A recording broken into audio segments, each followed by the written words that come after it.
so I'm gonna be pressing go live, and hopefully I'll be able to find things so that we are public. Woo!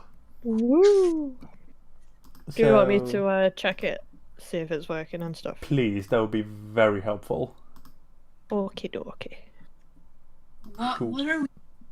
What are we on? YouTube. We are on YouTube, my good friend. Okay, so no swearing then. That's fine. Oh no, go for it. I think we swear all the time. I swear all the time. Yeah, fuck, shit, retard. I say it all. It's not monetized. Yeah, and we have no intention of being monetized, so it's cool. Stay there. Once we finish, Sorry? does it stay there once we finish, or is it just... Yeah, I do unlist it just in case there are any copyright issues, and then once I'm certain there aren't any, then I put it live tomorrow around 3 o'clock p.m. Okay, lovely. Nice. Yep, it's working. Also, if David's watching, hello, David. How could you? I'm sorry. Hi, buddy. We see who's listening to. There's one person watching, and I think it's me. I mean, it's a start. Hello, everyone. How do you do? We've got guests today. Say hello, everyone. We do. Hello! Hi. So, from Hi. left to right, I shall introduce everyone. On the far left, we have Elissa. Elissa, how do you do? That's me. I'm alive. I'm good. Bought a cat tree today. I mean, Always a good purchase. yeah. Always good. Yep. I And have to- to mute a second. I'm so sorry. How dare you? And And on that to is- my right, we have Michael and Nadia. Hello, dear Hello. sir and madame. How do you do? We are the dynamic duo, I think, of this. Although not really sure who's Batman and who's Robin. I'm definitely Robin. Oh, okay, Um, fine. I mean, that makes things easier. I'm just admitting it. Will be the night. Not to take Michael's I mean- ego anymore. I mean, if you really want to decide who's going to be Batman and Robin in the almighty words of Heath Ledger, we could have tryouts. Oh no, I'm happy to be Joker. I'm happy to be or Riddler. I'm happy to be a bad guy. It's Fantastic. I don't think I like Harley anymore, so I don't even know who's my favorite character. From... I reckon I'd be a great Alfred, You. because I am the ancient one. Possibly, yeah. I reckon I'm Hello, Squirrel sorry. Girl.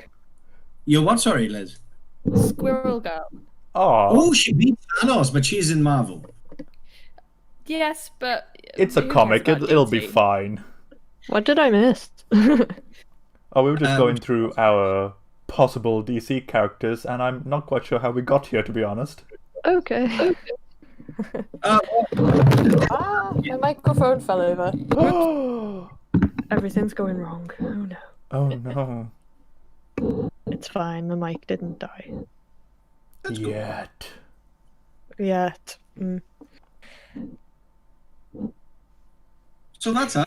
Yeah. So what happened? And then on the far right, we have the old blood in the show. Amy, hello, how do you do?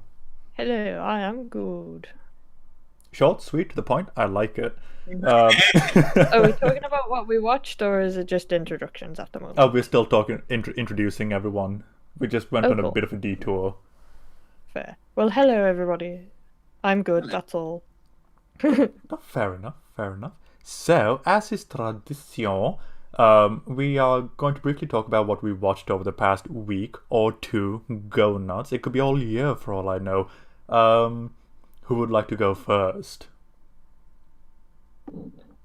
Well, I have recently finished The Mandalorian, and I think it's a very good show. We were definitely not talking about The Mandalorian before we started the stream. No, not at all.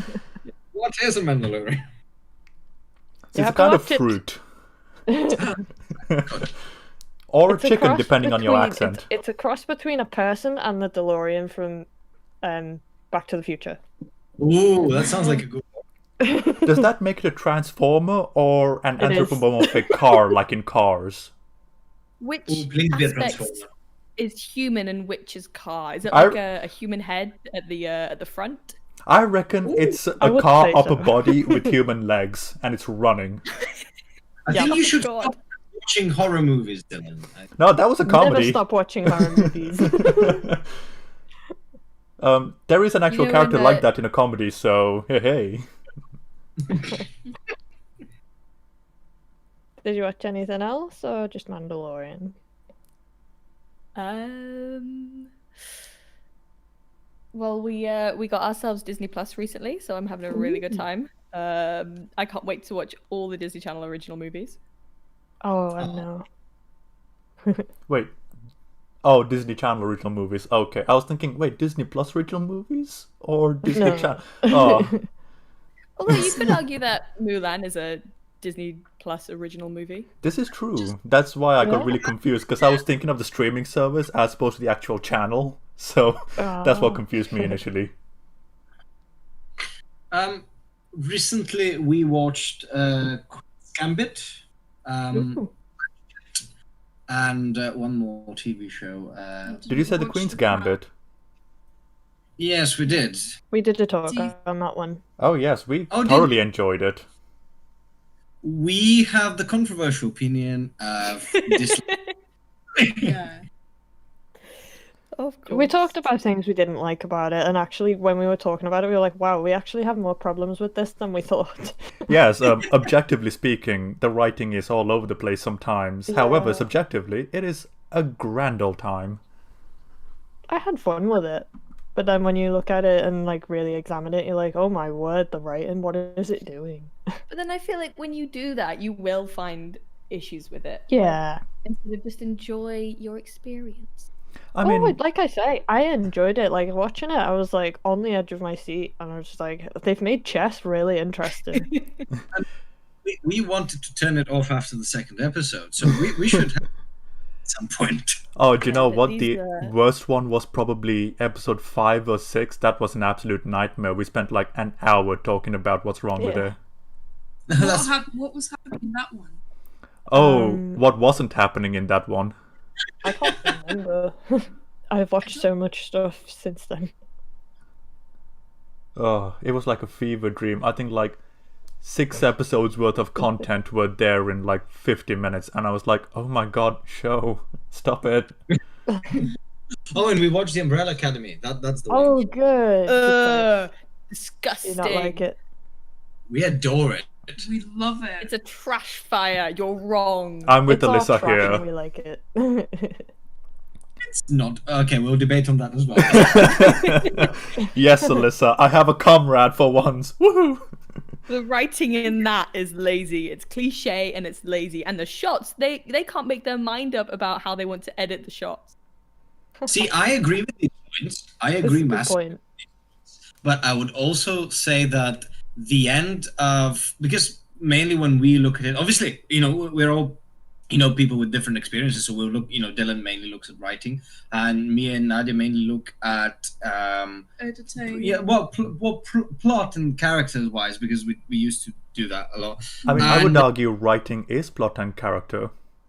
No, I agree with you. But what I mean to say is that rather than individual, dialogue, for example, which is quite cliche, which I will agree with 100%, at the very end of episode 1 in season 1, they give best hooks of a TV series that we have seen in recent times, which is 5 saying the world ends in 7 days and I have no idea how to stop it. Which gives us immense stakes, very short time frame, immense stakes, and it does a pretty good job in the first episode to introduce all the main characters. That's what we thought. Now, the remaining stuff, needless to say, problematic, but that concerning with the ending of Queen's Gambit episode 1, I have no idea what's the point of it. I think though that there's a difference in how shows that are made to be binged, like Queen's Gambit. I mean, it was a miniseries. It was like most people that I know watched it in 1 or 2 sittings. And Yeah. shows like that sort of just flow. They feel like long films. You don't really need a hook anymore. Whereas maybe shows with Umbrella Academy, where they know that the rest of it is probably just going to be a trash fire, that they've got to put in the hook. Okay, that's a good point. No, but I counter-arguing to that, if it wasn't a binge series like The Queen's Gambit, if it wasn't a binge series to be watched in 1 or 2 sittings, if it was aired, once every few days, would you come back for it? Would you anticipate the next episode? Would you tune back in? Would you make specific time to sit back in and watch it if you don't have the chance of seeing everything in one going? Okay, I would argue that you've both got a point here, because on the one hand, if there is a cliffhanger, obviously you're going to want to know what happens next, which is the point of a cliffhanger, to keep you hooked. And if the next episode is present, like in episode Umbrella Academy, you can do just that. Whereas if it is like Queen's Gambit, you can go all the way through and think of it as a very long film. So both can be done well. Both can be done.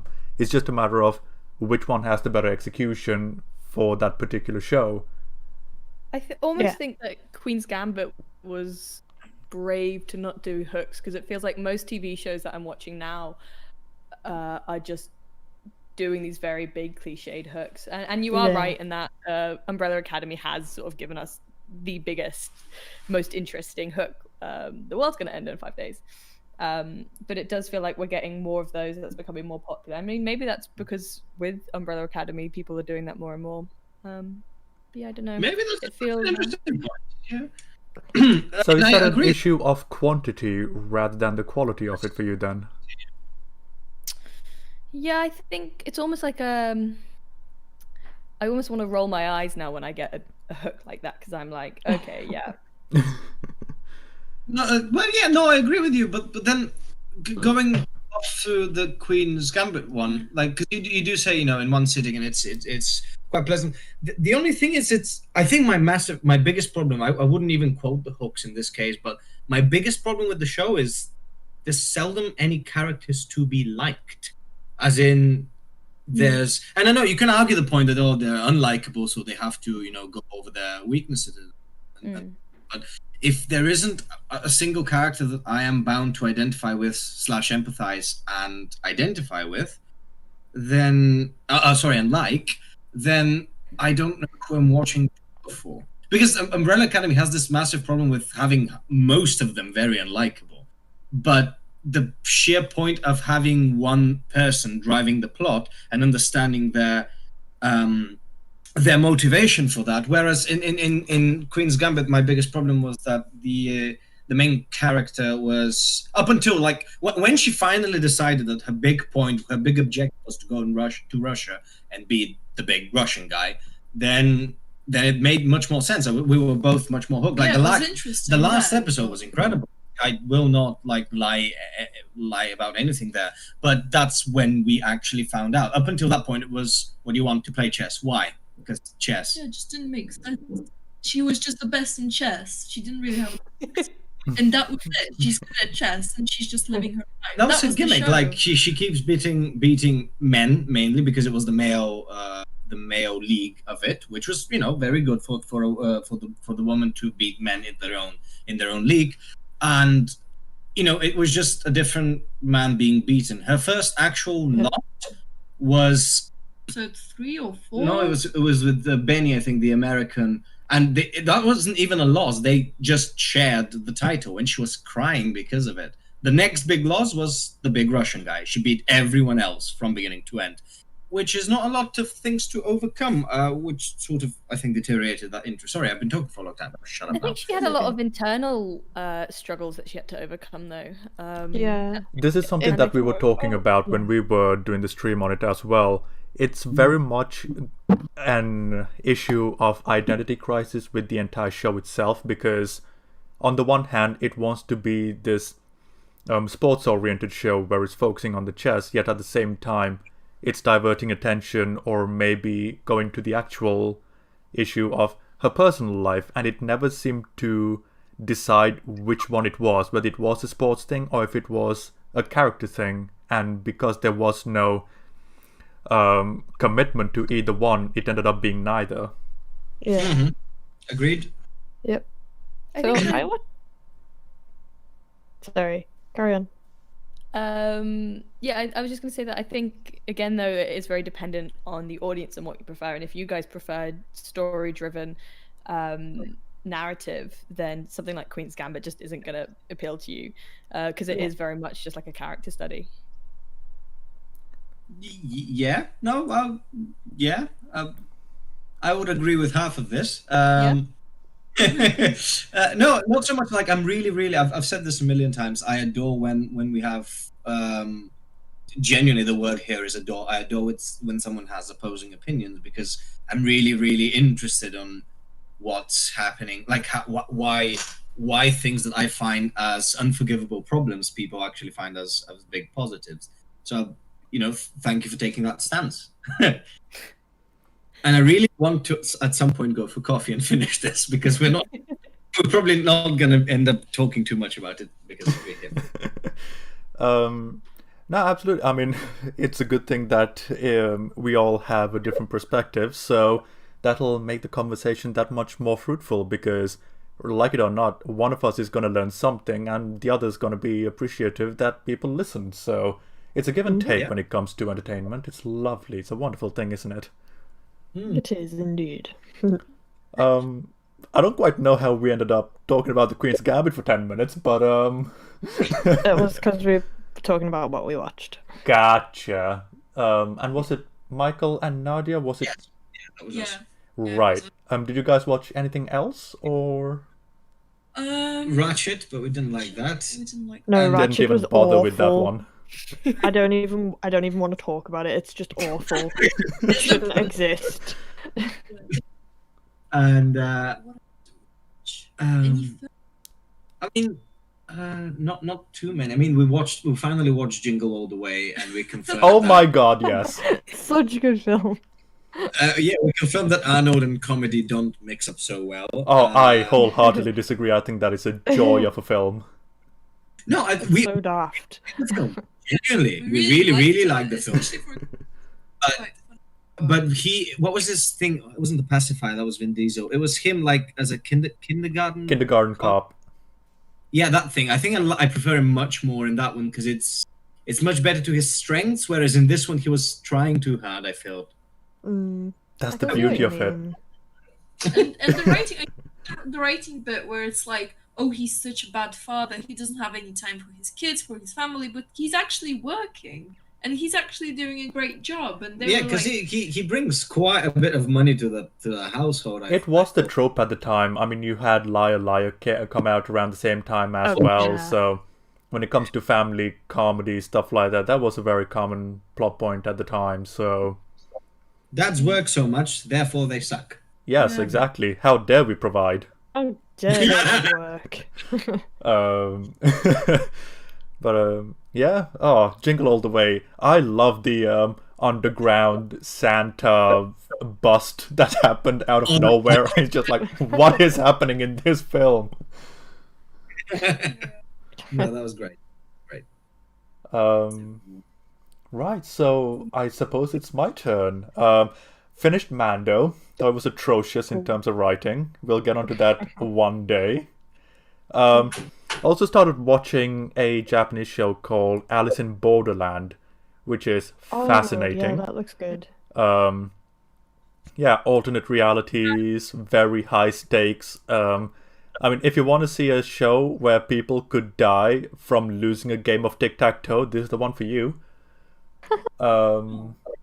There's Sweet Home, which is a Korean horror series, which is very my interesting. friend was telling me about that. Definitely gonna watch it at some point. Oh, and of course, the title of today's show, Mulan. All 3 versions. Muhahaha. 3. Oh, nice. Yeah, so there's the 2 Disney ones, and I thought for the hell of it, because I haven't seen it in 10 years, I decided to watch the Chinese 2009 version as well, Hua Mulan. And at least one of the live-action Mulans is good. Don't know. Sweet. Right. So I'm pretty sure I know the answer to this, but which one do you prefer? 98 Mulan or 2020 Mulan? 98. Yes. We don't seem to like the 2021. Not even one bit. I'm Nope. gonna throw it out there. 2004, Mulan 2, great sequel. Oh, yeah, I Do you forgot know- about that. I remember watching that film quite a bit, actually. Yeah, I watched it a lot when it came out. I dislike it completely. I don't like what they did with Mushu in it. Yeah, no, same.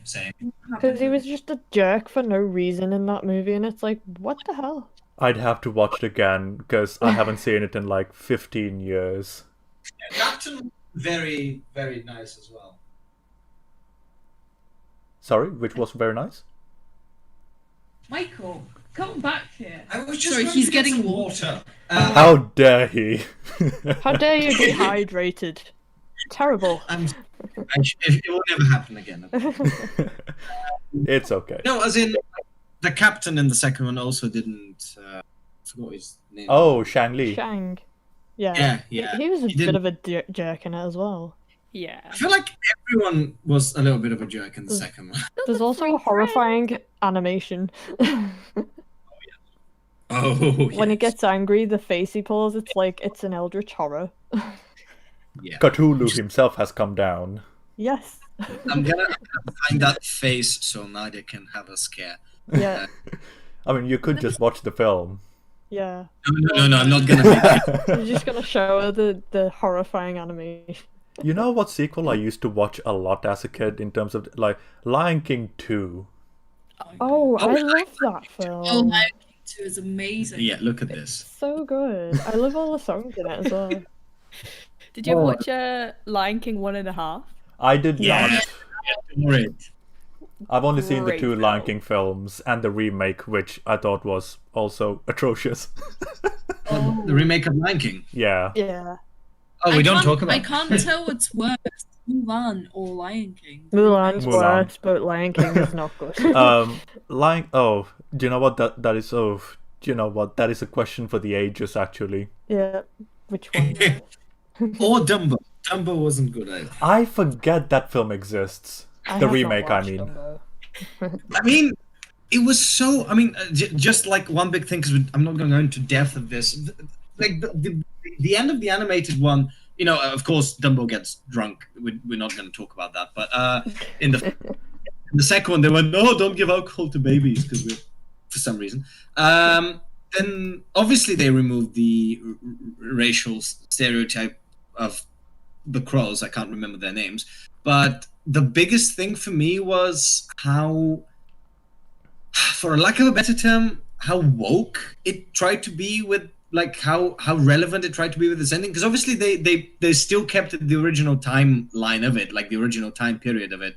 And in the animated one, like Dumbo just finds his mother who's like on a train to go to a retirement home, and that's fine. But in this one, they went into Africa with all the other animal CGIs from Lion King, and then the circus just went, well, we decided we're not going to be cruel to animals, so we released every one of them, and that's it. And you That just they doesn't never make sense they at all. never get to any explanation or motivation behind that. Obviously, animal cruelty is bad, but the original movie never ended on animal cruelty note. So it was just very big, trying to be a weird symbol for Disney itself, really, with how massive it's become, especially half of the. I'm not Yeah. saying that Disney are good, a good company, or good people.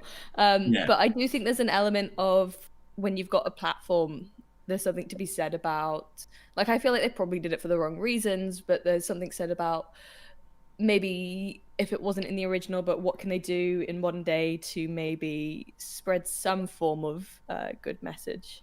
I'm no, I agree. personally fine with that. However, if it's not earned, then it becomes very cheap in its message altogether, and that Yeah. becomes a detriment to the film as a whole. Yeah, I mean, they could happily would have brought like everything off the top of my head. I can't remember what was exactly time specific. They could have happily brought the circus a little bit more in modern day, so that when they say, oh, let's not use, as modern circuses have decided to not use animals anymore, as animal cruelty is now a thing, they could have, found that, be one of the first circuses to decide to not use animals. That would have been a better message because, it would have been appropriate at the time. But having it set into that specific time period and not earning that finale just felt very empty. Yeah, it wouldn't hollow. happen if it was real. If they're basing it off realism, that's not realism. That would never happen in like the 1920s. No, or wherever the film is. Wherever it is, yeah, where a circus would just decide to let. But otherwise, I agree 100%. If you're given the platform to give a message, by all means, give a message. Just be careful. It's not a. It just comes out of nowhere, really. Mm-hmm. Yeah. Guess it's my turn then. Yeah. I watched a show called Bridgerton, Oh. which is kind of like if you took Pride and Prejudice and Gossip Girl and mashed them together, you get Bridgerton. Oh wow. Gossip Yeah. Girl and Pride and Prejudice. Yeah. Wait, so is the internet the equivalent? Is the internet equivalent like letters and messengers? Because Yeah. I mean, basically, it's set in the Regency era. Regency era of Britain. Oh. So, like, set in like aristocrat times. okay. Yeah. J- I mean, I enjoyed it, but at the same time, I think the only thing that kept me watching it was I want to find out who this person is, because it's basically a gossip column. Oh. Okay, that makes a lot more sense. Yeah. We've I got was trying to explain it, and I'm just like, how do I explain this? We've got another case of something that probably isn't very good, but has a good hook. Yeah, it has that's pretty much it. I also watched a thing called Pretty Tiny Things, and that's set in a ballet school, and again, like, it had a hook of somebody's been murdered. Do you know what? The first thing I And it thought of annoys was me. the first thing I thought of when you said that name was Dirty Pretty Things, and I'm like, that's a completely different film. Yeah. It had some really good choreography in it, though. I definitely think I never ever want to be a ballerina, though. That shit looks scary. Yeah, it's never appealed to me personally because, like, that seems like I know, just no. Yeah, like the extremes that they go to just to make themselves flexible enough is just like, oh, that's horrifying. That's like straight up body horror. Well, you just Anyway, on a positive note, I watched Soul and it's really good. Oh, I like it so much. I know.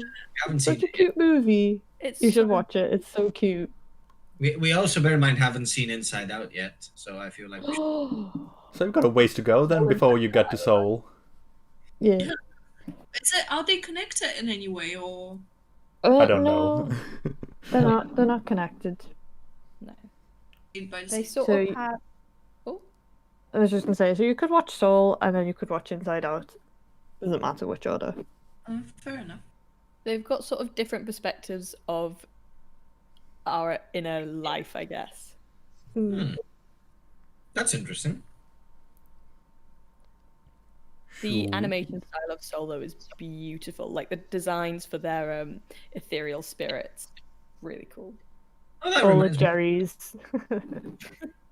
Oh my, the glitch man is saying, especially the feet with ballerinas. I'm guessing that was the body horror comment you made, Amy. We have a viewer, by the way. Muhaha. Hello, viewer. No, the body horror comment was basically because they literally have to break their bones to make themselves flexible, and I was just like, nope, I'm done. Oh wow. Oh, Ah, wow. I know that about feet. I think that's what they do mainly when they dance. Yeah, because anyway, that's very horror. It was horrifying, but at the same time, I was like, I want to know who killed this person, and I'm so annoyed that I like fall for whodunit stories, but I can't help it. I'm just like, I need to know. It's a very good hook. I mean, it's It is. in a lot of everything. Well, most things. Like Brooklyn Nine, we started watching that. Oh yeah. Brooklyn Nine-Nine, did you say? Yeah, Yes. you cut out a little bit there. I love that show, and so does David. That's good. That's We good. adore it. We adore We already. love it. I've watched the occasional episode and I've not hated it, so yeah, hey. Well, that's a good thing. That's always a plus. Yeah. Yeah. I watched a bunch of other things too, but I think we'll just be here all day, so I think I'm just gonna cut it at. Yeah, I watched those 3 things. Fair enough. Right. Okay, we do have a question from our dear viewer. Have any of you guys seen Ozark? Because I haven't seen it. Ozark, the Netflix one. No, I've heard a lot of good things about it, but I'm not entirely sure what it is even about. Okay, so Marty Bird gets involved in some unscrupulous organizations and ends up he does a lot of thinking on his feet. He's very good at thinking on his feet. But every episode is about 10 different things that could go wrong, and it makes me very anxious, but it's very, very well made. I mean, the writing's amazing, the acting's amazing, the directing. I was listening to Jason Bateman talking about how he directs it, and the reason he gets such good performances from the actors is because often when as an actor himself, he knows that an actor might spend ages sort of going over lines and deciding how they're going to say them and how he's going to perform, or how she's going to perform. And he knows that it could really put an actor off their flow if he sort of stops them and redirects them, or is constantly sort of telling them, oh no, try doing it like this, well that doesn't quite work, try doing it like this. So he said that to get just the best performances from all his actors, if there's something that he doesn't really like, what he'll do is he'll just use a different shot. So if he doesn't like the way that an actor's performed a line, he'll just have the camera focus on a different actor. Oh, that's interesting. Cool. Okay. He must have a lot of takes then. I was going to say, he must have Yeah. a lot of material, a lot of footage. Yeah. Oh, yeah. I think he probably just films every sort of scene from just probably filming this actor saying all his lines and this actor reacting, and but no, it's a really good show. I've got to the point that I'm in like halfway through season 3, and I've just had to stop because it makes me so anxious. Oh, we definitely. Oh, wow. Well, guess I'll be watching that next. Oh my. We've got Mr. Tom Martin in the comment section saying, tear this thing to pieces. Oh, my. How dare you, Tom? Hey, Tom.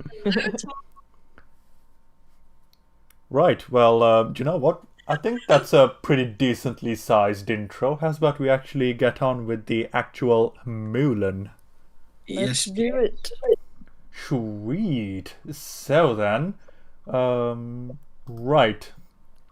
Let's start with the Disney logo. Which one do you prefer? Because I prefer the old one. I mean, the old one, I just remember seeing it so much when I was a kid and just getting excited whenever it came on the screen. So I feel like nostalgia is the reason I love that one so much. Yeah, I feel like nostalgia can get in the way of a lot of progression. I don't know, I feel like Yeah. the new one is just way too over the top and bombastic, whereas the old one was just nice and simple. So I do I mean, prefer I like that. both of them, but I think I do prefer the old one. Oh, and because this is Mulan, we do have the paddy fields and all that going on, so we know this castle's in China. Mm. I quite like that though, that they do now sort of adjust each of the opening castles so that it sort of matches the movie. That Yeah, that that's definitely is cool. I like the one they did for The Incredibles. I thought that was cool. I can't remember yeah. that one. Yeah, they just changed it to black and red, and it was pretty. It was like it looked more like modernistic, and I thought Yeah. that was pretty cool. Wait, was this the second Incredibles? Yeah, I can't remember Yeah. that film at all. fair enough. That was just one of the more like ones where like where it's very clearly, obviously different that I could think of. Fair enough, fair enough. Righto then. So, I suppose the first thing that happens in this is that we are introduced to Mulan, and it appears that she has, well, A Jedi. she has superpowers in this one, which is interesting. She does. Yeah. Yeah, She just Chi. magically She do has everything. The Force. She does Yeah, have the yeah. Force. What Um, I do love is that's not how Chi works. No, not at all. I mean, yeah. So we've mean, turned. Sorry, don't finish and then I'm good. Yeah, I was just gonna say that we've essentially got Mulan being a character out of the anime Naruto, so that's always fun. Yeah, Yeah, basically. just doing parkour. Age of what, like 7? Yeah. I mean, get them I started can early, you know. roll. Yep. I mean, Sorry. what I liked was that basically they mentioned chi a lot, quite a lot, but they never really explained what is chi, what are the rules, how does it work, what is I it have the exactly? Yeah. very weird feeling that the reason why they didn't explain it is because they themselves didn't know. Yeah.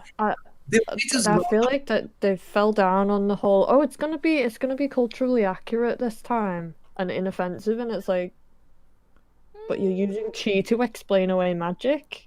I mean, Maybe yeah, just say magic instead. She's supposed to be like a focus of positive energy, and then they've got this evil witch Who summoning can, yeah. murderous Yeah. cruel people. Like, initializing your chi is more like a state of being, or rather than being able to do a Kamehameha from Dragon Ball Z. Yeah. I do like that they're sort of trying to recreate your traditional Hong Kong cinema movies, but they just didn't really commit to it. Like the wire work obviously gives you bigger jumps and Honestly, like, if they did Jesus. commit, I probably would have enjoyed it a lot more. yeah, Yeah. no, So, Definitely. yeah, it seemed like they didn't really know what they were doing or what they wanted to film. Did they want it to make of Mulan? Was it a typical Chinese action movie? What was it really? I mean, I, to be honest, yeah, go on. I was just gonna say, I feel like that statement by Nadia is going to be repeated quite a lot through this stream. They just seem like they didn't know what they wanted. I mean, Yeah. like, because you said like the first thing that happens in the film, something that really, really bothered me because we did watch them back to back. Oh, my poor brave soul. Like the one thing that really, really bothered me. So the first film, obviously, it starts with this like hieroglyphic. Well, I don't know what the proper term for symbols It's are. a Chinese painting of some sort. I forgot the actual name of it. But it starts, like you are writing Chinese symbols, which then transcends into a big wall of China. On the background, there's a massive orchestral music of honor, because that's sort of like the theme of the old film, like different types of honor and how we perceive it. And then the first thing that happens is we see the Chinese, the Great Wall of China, and then the Huns attack, and there's not much. There's like 3 or 4 lines spoken. It's And very effective. It is Yeah. a really good way to open a time-wise movie. even. Yeah, and it's this- gripping, and it's like, what, 3 minutes in? Yeah, exactly. And this one just starts with A voiceover. a narration. Like, there's many tales about the great warrior of Mulan. This is our tale. Here we see, and it's like it might have been narrated by David Attenborough. At this point. I would actually. Oh, go on, Elissa. I was just going to say, I think that's an issue with a lot of their Disney remakes, is that they do just have like this weird narration. I think they had that on like Beauty and the Beast as well, and Yeah, they did. Yeah, they did. Yeah. Oh Jesus, yeah, that film. Oh, they had the genie narrating in Aladdin as well at the start. Oh yeah, I forgot about that film. I mean, I know they do that in the Disney as well, but it's like framed as a full-on, like he's telling a story to someone. To go back to Mulan from '98, I would go so far as to say that there are multiple themes in the story because, like you said, Michael, there was honor, absolutely. However, there is also the idea of progress and thinking outside the box present throughout as well, because if we notice, Mulan doesn't win through sheer force of will. It's always by thinking differently, and that is something sorely missing in this one. Yeah. Oh She yeah, has no character development because she already just magically knows how to fight. Like in the Disney, in the '98 movie, she has to learn how to do all of these things and The main overcome lesson in everything. this one is that the main struggle this Mulan has to go through is that she has to learn not to hold back for the sake of others. yeah, but Yeah. completely Also, if contradict- you're a woman and you have chi, that's bad. But if you're a man and have chi, that's Totally Hooah! Because we Yeah, are but man. Did we ever see a man with chi in Yeah, this? that's the thing. The No. general, Donnie Yen, he's the only other person beside. No, him and the Emperor Jet Li. Those two are the only ones. Oh, But they yeah. never show magic. They Oh no, never no, show the it. Emperor fights with curtains, so yeah, no. Yeah. Oh my god, Jet Li just wanted to be somewhere else in this film. Oh, Yeah, Yeah. yeah. Oh. They did not use Jet Li as one is supposed to use Jet Li. I agree. know. I was like, why? He was so You've disinterested. Yeah, you've just barely used Donnie underutilized Yen. him. I know. And I think Gong Li got the most character development, and she was one of the antagonists for most of the film. And I'm like, Oh, Yeah. I mean, Yeah. Donnie, we'll probably get to that point later in the discussion, but I didn't. They hammered it home like a few times, like, yes, I work for you because you will help me. Like, I can't. People shun me away, and I don't have Yeah. to literally turn into a murderous I know. anyway. Like, I want to say, because she was like, oh, he's the only one that treats me with with respect. I'm like, lady, he called you a literal dog. Mhm. He does not respect you in any way at all. oh my god, my we'll God. get to that exposition scene in a bit. Oh my god, that was rough to sit through. Oh, yeah. Where the moron is telling her backstory to her for our benefit. Oh, don't. No, yes, when I found you. And you guys know that I have been stranded myself. Yes, correct. Yes. Like, I remembered this. It's literally almost as if I mansplained her lived it. backstory. But before we get to that, once we get the voiceover from Papa, we get to a wonderful scene where she is chasing a chicken. A CGI chicken, mind you. Chicken. That is one badass chicken to get that right, far. so I'm curious. Have you guys chased a chicken before? I have Yes. not. Yes. I haven't. I've spent years next to. No, that, like Yeah, you yeah, laugh I about know, that, but I know. my city is like 20 minutes away from my closest village, and we had some old relatives living there. So I've chased chickens. So yes. you know how piss easy it is to catch one then. Yes. fly like that. That chicken No. literally flies. That chicken was a hawk. No. I figured it out. Sorry, Dylan. I just figured it out. The chicken also had chi. Oh my god, we cracked the Oh my code. God. I don't know if It you remember explains though so when the hawk from the animated movie, when it got defeathered, it became a chicken. Oh my god. This chicken was actually the dang. hawk in disguise. Yes. Yes, it got promoted. It all falls into place now. It was the witch from the movie. Chicken all along. Oh. Yeah, absolutely. And I'm absolutely not a fan of this Colosseum-esque living conditions that they have going on. Yeah. I don't know. Um, Was that historically accurate too? um, I found it weird. I'm not sure think about it it being was. historically accurate, but there's a personal thing. Absolutely, I am not a fan of the Colosseum. I think the set itself did look very Staged. Yeah. stage man-made, but then It- again, that sort of felt like it was again tributing to sort of Chinese movies. It reminded me a lot of a clip that I saw from a Chinese movie about a community that lived in like this tiny little coliseum with this pond in the middle.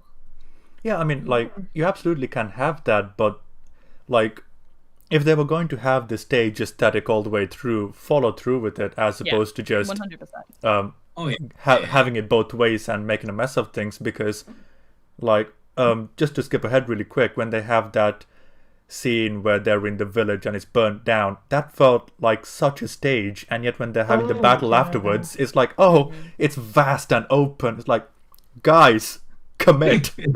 Like, It's either- honestly, sorry, I was just gonna say, like, the you know, the scene where they go through the village in the '98 one, it's had so much more of an impact, like, because Yeah. they Oh, yeah. kind of focus on it a bit more. But like in the live And plus, action, it's a like, really hard it's like, tonal oh, yeah, shift they're as all well. Yeah. Because, like, you had the guys saying, oh, a girl worth fighting for, and then all of a sudden, like, bang, everyone's dead. It's like, whoa. Because- Also, why did they turn that into dialogue? Like, why? It did not need to be there. weird. They turned I was all like, of this them just into sounds dialogue. Like they're just it was just like, I'm just gonna talk about how I want a woman that's like this, and I'm like, when it just kind of makes feel them like look they like were- douchebags. They It's were like just slam poetry at the end. Little bit. Oh, and then the way the guy delivered, "We'll make men out of you." It's like, guys, sing it. Yeah, It's it's cool. like, I'm fine come with you on. singing. I did just miss the songs. Like, Yeah, I mean to change it like so we don't go, oh, you just sing it. They said, I'll make a man out of every single one of you. And Oh. just so we don't in the heads, didn't you? It's like, how can you make that lame? It's impressive. And so it's just like, why? If you're not gonna have the songs, don't have them. Like, Yeah. don't try and stick them in the dialogue. It's just no. because it It does wasn't like written to be dialogue. Sorry. fair enough if you want to sort of do a film maybe for a slightly different audience that doesn't have songs and they're getting more to this truthful historical bullshit that they tried to create. Then yeah, stay away from the songs. But if you do little bits of the lines from the songs, it will just make your audience go, oh yeah, that song that I really like. Oh, I'd love to listen to that right now. Oh, I can't. Yes, Yeah. I know. Yeah, every time they bring it up, I'm like, yes, film, I should be watching 98 Mulan, shouldn't I? Yeah. Literally, like, yeah, you are literally telling me to go watch the other one. But yeah, it appears that at this point, Mulan having the chi-chi and catching the chicken using her flippitisms is not welcomed by the rest of the villagers because, yeah, reasons. No, because she's young. She also, oh my god, can I just say how horrible it? I mean, that's us personally, but it felt horrible that the mother itself seemed very unsupportive of Mulan. Like, Yeah. Oh yeah, she was just like, oh, she needs to stop it. Like, she's because 10. that's She's okay. Yeah, and the dad was the complete opposite. Like in the original version, the dad's just like he's very much about honor and stuff, and he doesn't approve of her at all. And here he was just kind of fine with it. I was like, yeah, this is fine. And then later on, no, this is definitely not fine. Don't genuinely like. Yeah. Found that you're fine. It was like, well, what? It's like it's almost like the dad is saying, "I'm proud of you," while simultaneously smacking you in the back of the head. A little bit. Yeah. I mean, I just don't quite understand why they changed the grandma for a sister, because the idea of Mulan being the only child put so much more pressure on her, of course. bringing honor to the family. So Yeah. in the original story, Mulan did have a brother and sister, but here they gave the sister without having a brother, and they took the grandma out. It's a mess. Yeah. Also, they were trying to say that they basically tried to say that they gave her a sister to give her higher stakes, and I was like, I'm sorry, what stakes are we talking about here? Like, how did that in any way raise the stakes? Sister seemed Way like more she- She's in literally like a tiny portion of the movie. I wonder forgot though, about her halfway through. Me Same. too. I was like, oh yeah, she had a sister. Yeah. I like, how wonder did if a lot of the sorry. I was just gonna say, I just don't know how. I'm very confused. Maybe I'm missing something. I wonder how many of the changes from the original Mulan came from, because there was a whole controversy about how in the credits they thank a lot of Hong Kong government organizations, Oh yeah. and they had a lot of sway on the script, and I wonder how many of the changes came from Ooh. Yeah, no, it's like when you have Yeah. outside like input, it's always a bit, Yeah. which was creative choice and which was a push from the studio / organizations. Especially when it's coming from China. Yes. Yeah, that's true. there was a lot of because apparently as well there was a kiss in there that China were like, no. Oh yeah. I They thought didn't- they might kiss at the Will that end. be the witch and the Mulan? Did you Oh, mean? yeah. Oh yeah, totally. I have It was to. like, yeah. Who can she even kiss in this film? Oh right, the guy she had a problem with when she. Yeah, I forgot about him. I think isn't that supposed to be like Ling in this one? Yeah, I think so. That's I was just like, one of them. all I could imagine was the cartoon version. If that happened, I was just like, oh my god, no, this doesn't work. Actually, no. The guy she had a problem with, the one she was talking to during the bat scene, Yeah. him and Donnie Yen were supposed, in the cartoon equivalent, was Shang, but they split them up into two characters for this film. Oh, okay. But also, Oh, go on, Liz. Yeah, go on. I was just gonna say, I guess they just wanted to remove any sort of ambiguous homosexuality from the script. Yeah, but this not that. Yeah. I mean, was the original? Did the original have homosexual elements? Not really, to be fair. Not really. I mean, So they made the counselor a bit campy. Oh my god, the counselor! Also, What a Chad!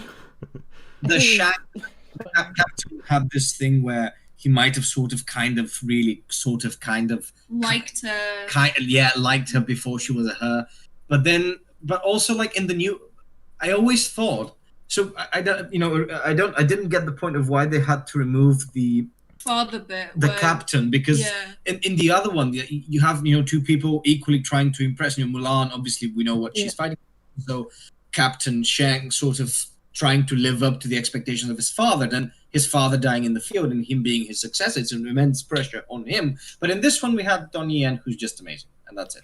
Because it's Donnie Yen. Well, of course. Yeah. Maybe they just got Donnie Yen involved and just thought, that's a little too old for Mulan, but Yeah. Yeah, a lot of weird things going on, but yes, after we have this scene where she chases the chicken, we have a massive time skip to adult Mulan. So I'm left wondering, why did we have that in the first place?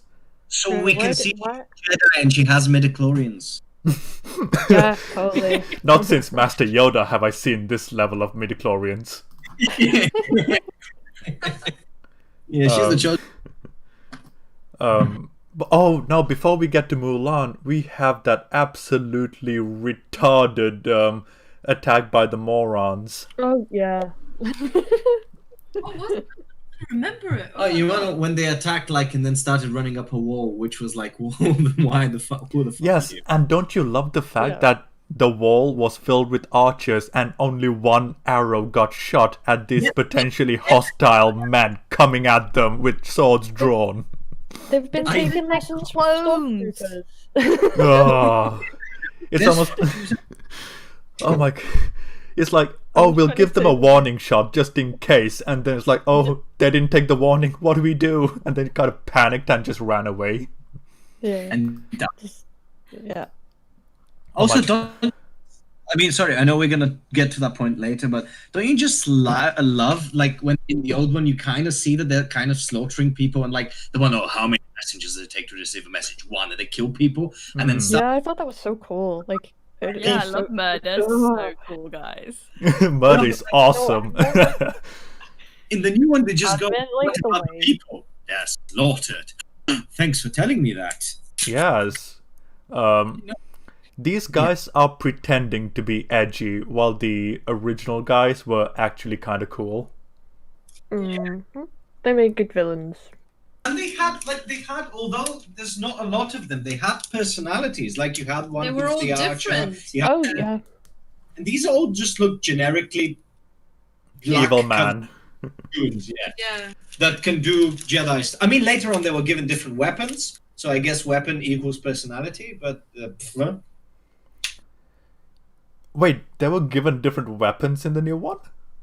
No, in the very end At the scene, very where there's end in when the they were corridor fighting, corridor bit where they were fighting, one of them had an arrow, one of them had a mace, two of them had swords. Oh, I mean, it's good we got that distinction in about 5 seconds of the film. Yeah. Oh, of course, yeah. Yeah, totally. I mean, in the original, you got the two hard bros, you've got the meth addict, and you've got the one that looks really dodgy in an alleyway, but they're very well defined, Yeah. They stand out quite a lot, whereas these guys, they are the edgelords, and they are here to be edgy in the corner with a cup of coffee. Yeah. I mean, But Yeah, go on. Sorry. Sorry, I was gonna say, you know, extremely angry movie. Like, Oh, sorry, I Amy, kind you were of. breaking up. Oh, sorry. I thought the Emperor was really angry in this movie. Like in the Oh. 1980, in He the was a 1980. Bleh. You can do it. Yeah, I can word. He was really calm and like refused to bow basically. And I Yeah. thought that was a good contrast because obviously the bad guy's like, you are gonna bow to me, and he's like, no, I'm not, just calm. But The like, original Emperor was such a Chad. Like, even when swords were swinging around him, he was just calmly walking away. yeah, Like, but he was, he was this really like. He looked like really, really fragile and old, and you have this massive like mountain, which was what was it, Shen Yu in the old one? Yeah, the massive mountain going bow. It was like no, and it gave him much more power and stature. And in this one, he's just an amazing fighter who managed to get caught, and that's it, really. For reasons.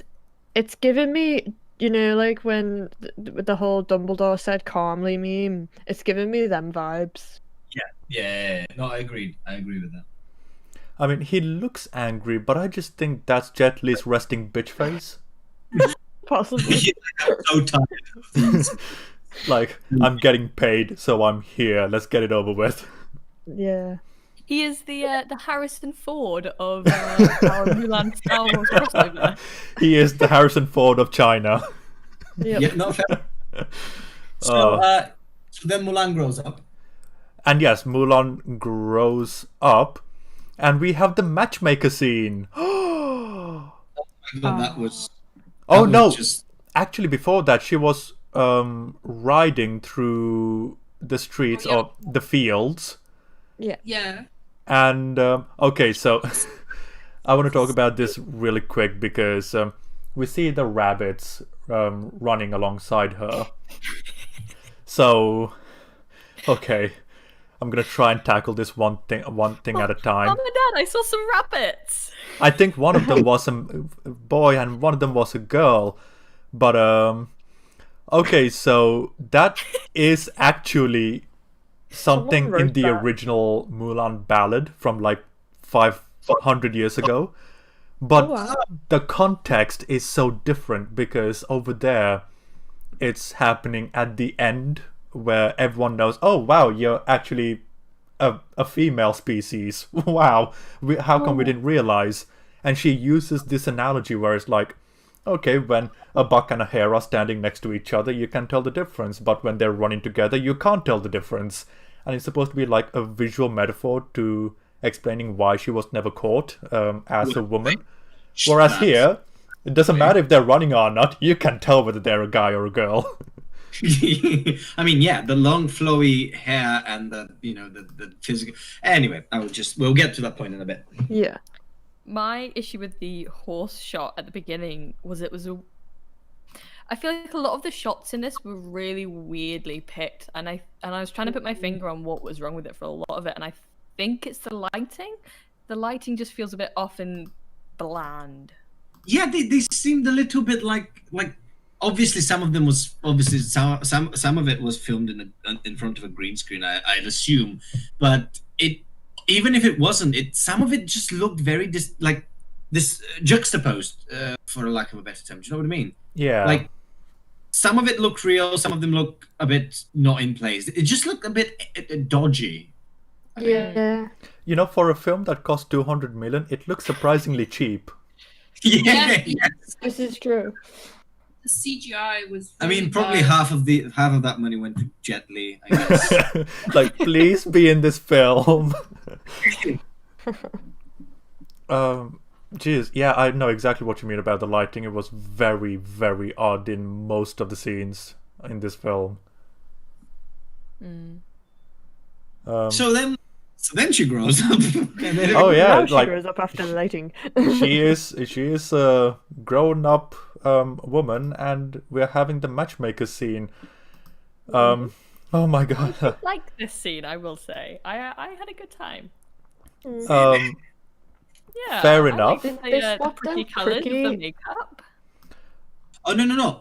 So I thought it was much better dressed and costumed, and it really made sense for like the future mother-in-law to be watching her pro tea. I think that was a very nice detail. But in the original one, Mulan clearly like botched everything because she was the one with the who threw tea and the fire and the breaking and Like all of it this. was her fault. It was her fault. But Yeah, in this one, it was the sister. She ruined it. also it wasn't even that much. Like the spider jumped. Also, spiders can jump. I didn't know that. It might be true, but it just Some felt very- spiders can. Spiders can jump. Okay, Bleh. that's good. Well, anyway, the spider jumped towards the matchmaker. She fell backwards, kicking the table. The things flew in the air, and Mulan nearly saved all of them. Spider-Man until- style. Yeah, but she was ungraceful. You know, she's supposed to be like all the other women who were scared of the spider, and she should have just let everything crash. This is true. And you know what? Considering that there was a spider on the table that she was moving the teapot to, I'm wondering, like, how is that Mulan's fault at all when the matchmaker could clearly see, oh, there's a 8-legged freak over there. Maybe she's Yeah. trying to do something with it. Oh no. We can't have logic in these films, you know. Everyone was looking at the teapot, so they must have noticed the massive spider that she was trying to hide. Like everyone was like piercing it with their eyes, and they go, "Yes, but Yes, but it's Mulan's fault because the script needs it to be. Clearly. Yeah. It's in the script, so. Oh, or maybe the others were wondering what Mulan was looking at, but only she could see it because it's a CGI spider and she's got the chi and they don't. right, yes." But then the matchmaker certainly had some of her chi because of the spider.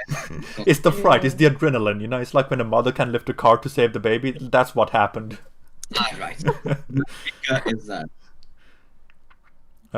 So yeah, it's odd how you'd imagine that after 22 years we'd only learn how to be better at telling stories. However, in this film we've clearly regressed. Oh yeah. Especially when you have such a good blueprint to work off of. Yeah. No, I mean, yeah. The matchmaker scene was a little bit of a nightmare. Nightmare. I mean, it was as nice touches there, which I really, really enjoyed. Which the original, I'd never made sense when I was watching the original, even since I was little. It never made sense to me why there was no one else present but the matchmaker. Yeah, exactly. Because Yeah. you're trying to impress her, but that not necessarily is because she's trying to find a match for you. So it's a bit. I always found it a bit weird that she never actually got anyone from the other families. So this kind of sort of fixed that issue, but then the whole scene ended. I think a lot of scenes in this have the problem of ending too quickly and then moving into something. Yeah. Or focusing on the wrong thing for too long. Yep. Yeah, I because agree. film she was disgraced by the watchmaker. A very different film. Watchmaker. Dr. wasn't Manhattan on is time, in this film. She was disgraced by the matchmaker. She went home. There was like a time where she had to talk to the dad. The dad consoled her, and then the messengers came in saying, "Oh, we need people to fight for us." In this one, like she went out of it, And the messages came and the in messengers straight came in, away. and she was like, "Well, do we care for her now, or do we care for the dad, or what's happening?" Yeah. The movie's half an hour long. I know, It it's felt like a checklist. It felt like, okay, we've done the matchmaker scene now. Next.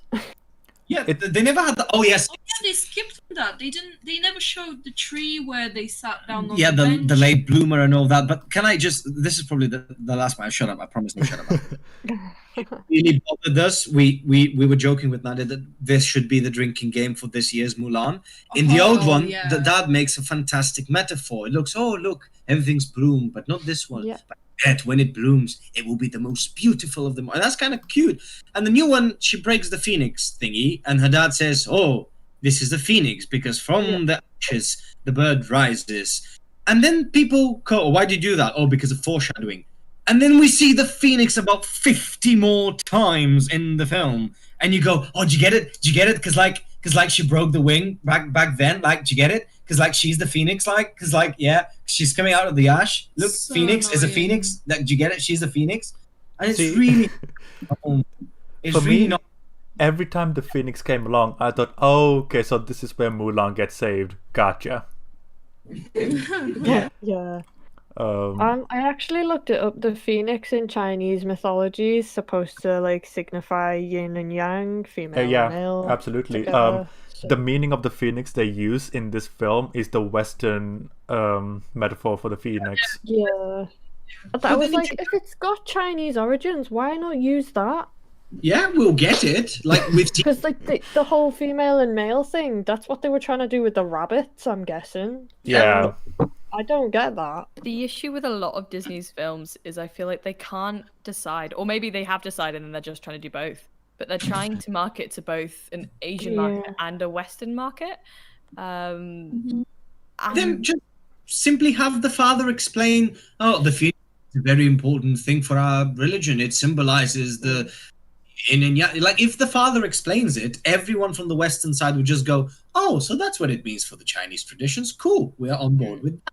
We're on board with Qi anyway. Might as well be on board with that. Yeah. Yeah, and as long as it's consistent with the world that they are constructing, as long as it maintains that consistency, it'll be fine. I mean, we love Lord of the Rings, and it's got nothing to do with Earth, so... Exactly. Anything that have a rule of your film, just let us know what the rules are of it. Like, more showing if your hair is let down. Do you need to have longer hair to have bigger chi? Just give rules for us to actually care for. Yeah, it's like, absolutely. Like, if you build a story, like, there's an analogy I really love when I first heard it. It's like, if your superheroes are based on rock, paper, scissors, and each one can only use that specific element, cool. Stick to it. But if in the sequel your character loses by going, the paper loses to the scissors, you can't have the paper spit acid at the scissors when it's not established. Once the rules are set, stick to it and come up with creative ways of getting around it. Exactly. But yeah, to go back to a point that you were talking about earlier, Michael, about how things were either ending too fast or starting too fast or being in the middle, I have to admit that I do like this Mulan because it is so fascinating how they managed to make it rushed and slow simultaneously. Yeah, it's weird. Because simultaneously everything and nothing happened at the same time. And I find that, like, this is something I've noticed with quite a lot of media recently, at the very least, because, like, Enola Holmes had the same issue. Last of Us Part 2 had the same issue. And let's not... What? A New Hope? Star Wars A New Hope? Okay. Going back to that old chestnut. If you give me enough time, I'd probably be able to defend A New Hope. I just have to see it recently. But Mandalorian, simultaneously a lot and nothing happens. Oh.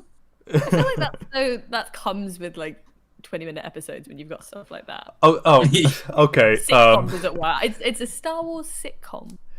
Do you know what? Genuinely, if I think of Mandalorian as a spoof, it becomes infinitely better. But no, it's because there's a lot of plot points occurring simultaneously, yet none of it is given time to breathe, and yet we have a lot of instances where nothing is happening and nothing is being explored. The time management of this film in terms of story to pause ratio is just staggeringly out of whack, as we like to call it academically. No, I agreed. Also, I mean, just completely just movie-wise, when it's compared to the old one, obviously it's about 30 to 40 minutes longer than the old one, yet none of the scenes fall into place. They're not allowed to sit. Also, when it first came out, I don't know if you remembered, there was like when they first started talking about making the film, they said, "Oh, we're not gonna have Mushu because we're gonna have much more grounded, realistic approach." I remember this. Yes. Yeah, I remember that, and then it's like she's got freaking chi, so you threw that out the window, didn't you? And we're gonna have a shape-shifting woman who can turn into a hawk. Yeah, I mean, yes, grounded in reality. I What happened mean, after that? yeah, this film is fascinating the more I talk about it. But Who are they getting to create these Disney remakes? I feel like they're just hacks. going. Yeah. People I mean- who are just in it for the paycheck. Yeah. I mean, the reckon. creator of Mandalorian, like the John Favreau, who is the director of the Mandalorian, directed the new Lion King. So I am at a loss how this happened. But when you've got a studio like Disney who are like, do it like this, maybe. But no, it was his decision to make it more realistic and not to have it Oh, really? anything. Yeah, no, I 'cause it's- feel like that's the problem with these Disney movies is they're not. The whole point is they are not realistic stories. They're like meant to for be. children. They're not meant to be realistic. So you try and make them realistic, it falls flat on its face because Mm. these are supposed to be fantastical worlds that you can escape to, and you're trying to make it grounded in reality, and it's just like no, it doesn't work. And you know ask what? anybody who their favorite character in the first Mulan is, and they're like Mushu. We Oh, love Mushu. hell yeah. Exactly. And cricket. And Oh, And I can't believe they made him into a human in this. Oh, don't- oh, fucking. We'll get Yeah, to that. we'll get to that. But, also, where was the panda scene? That is the best Oh scene. my god, no. Oh, I love Mushu in that scene. What's the matter? I Haven't love seen a black and white before. Pandas. That's why I'm a panda. Oh, No. that scene was amazing. Oh, But you know I what? love it. You can absolutely do a Mulan that is grounded so heavily in reality, and I'd go so yeah. far as to even say gritty, because the Chinese Mulan from 2009 was hardcore, like a proper war film, you know, with blood, gore, death all over the place, and it was amazing. And then I watched this, and I'm like, oh. Oh. it's like you're trying to be serious. Oh, It's that's like, cute. you're Yeah. fucking adorable, Mulan 2020. Like, let me pat you on the head and give you a cookie. Disney trying No to cookies. market no cookies. Disney trying to market this movie to Chinese markets because I think their thing was that the original animated one in 1998 that the Chinese markets didn't like it. They weren't interested. They didn't care. Yeah. And so this one, they were like, look, it's got more traditional Chinese themes and formulas, but like China's cinema market is huge. They It don't is. need Disney making films for them that are botched versions of their own stories. Absolutely. Yeah. Especially when they can do a fine job on their own with the same story. Yeah. But absolutely, I find it weird that they were marketing this towards China, saying, "Oh, look at all the Chinese-tisms going on," and yet producing, writing, directing, everyone's from the West, and I'm like, okay. I mean, that's a fascinating strategy, but yeah, Well, it's not money. They just want to sell it. They just want to sell it. absolutely, yeah. They also Give- filmed it mostly in New Zealand. Yeah, they filmed a lot of it in New Zealand, didn't they? And some of it in. Is it? in the very north of China, if I remember correctly, and the rest of it's in a sound studio. So Yeah. Um, The director's from New Zealand, isn't she? I do not know. Let me double check. But as long as you've got a female director, then you've got the Yeah, diversity. yeah. That's one Exactly. of the We're big filling the points. quotas, people. Oh yeah. No, yeah. Can I just because I remember like you went to that point earlier when they said that the original attack that they did running up the wall and all that, because I just realized something like weird for me because I made quite a few notes as well. Oh onto- my. Yeah, just so we sort of keep it. You know how I don't know. Did anyone find this strange that when the witch was brought in front of the emperor, she just revealed their actual plan, like the plan. But yeah, of- when she shapeshifted into the guy. yeah, she shapeshifted into like the only survivor, and she went and said, "Yes, they are coming with some army, and they have a witch with them." And did anyone think just like To be fair, in the original, the whole thing is want China to know that we're here. Yeah, the only difference is that they were very blunt about it, yet effectively so in the original. Whereas, like, look, we're here, we're gonna take over, we're confident we can do it, let everyone know we want a challenge. Fair enough. Yeah. Shan Yu, I really like you for that. Whereas in the new one, you've got the mage just going, yeah, they're doing it. Also, Yeah. hi. Yeah. Also, like, why tell them that they have like? What purpose does it? Is like they have a witch with them, and you go, oh, so we should expect some magic rather than, oh yeah, it's just like a big army. Oh, And then- also, I love the fact that Jet Li just goes, but that's outlawed. And I'm like, guys, Oh, they're yeah. invaders. I really don't think they care. It's like, it's been a murder, but that's outlawed. Like, they killed a village. I don't think they care about following the law right now. Yeah. It was so funny when they outlined all the rules of the soldiers' camp when they were like stealing penalty death, bringing a girl into camp penalty death, Interestingly, lying expulsion. Lying, get out. Interestingly, that was how it was. Like, even in the 2009 Chinese Mulan, those were the exact rules. Oh really? Yeah. The fact that like everything is death apart from Yeah, lying. because like if you lie or if you cheat, then like you deserve That to be should punished dishonor. long term and bring dishonor to your family, as opposed to like Right. like infidelity. Just off with your head, bro. Yeah. That's interesting. Also, the director, she is from New Zealand. How could she? Ah. Yeah. How good. Disney were trying to get an Asian director, but I'm guessing a lot They of had them probably taste. took a look at the script and went goodbye. Like they knew better. Yeah. Yeah, but Tough though. Like she could have, if she. I mean, if I was directing it as a woman, I'd try my best to just save it. Like, couldn't she? I don't know if she saw that there was so much wrong with it. There's only so much though that you can do with. I was listening to, I think it was the Armchair Expert podcast with Dax Shepard, and he was talking about how countless times you will do a movie and you think it looks and turns out a certain way, and it goes through the studio, and you go to the premiere, and you're like, what the fuck is that? Yeah. This is why I want to be an independent filmmaker, because like my dad's been like, "Oh, do you want to go to Hollywood?" And I'm like, "Ha, no, I'm good." See, if you asked me that question 5 years ago, I would have been like, hell yeah. But now, I'm like, I'm hesitant.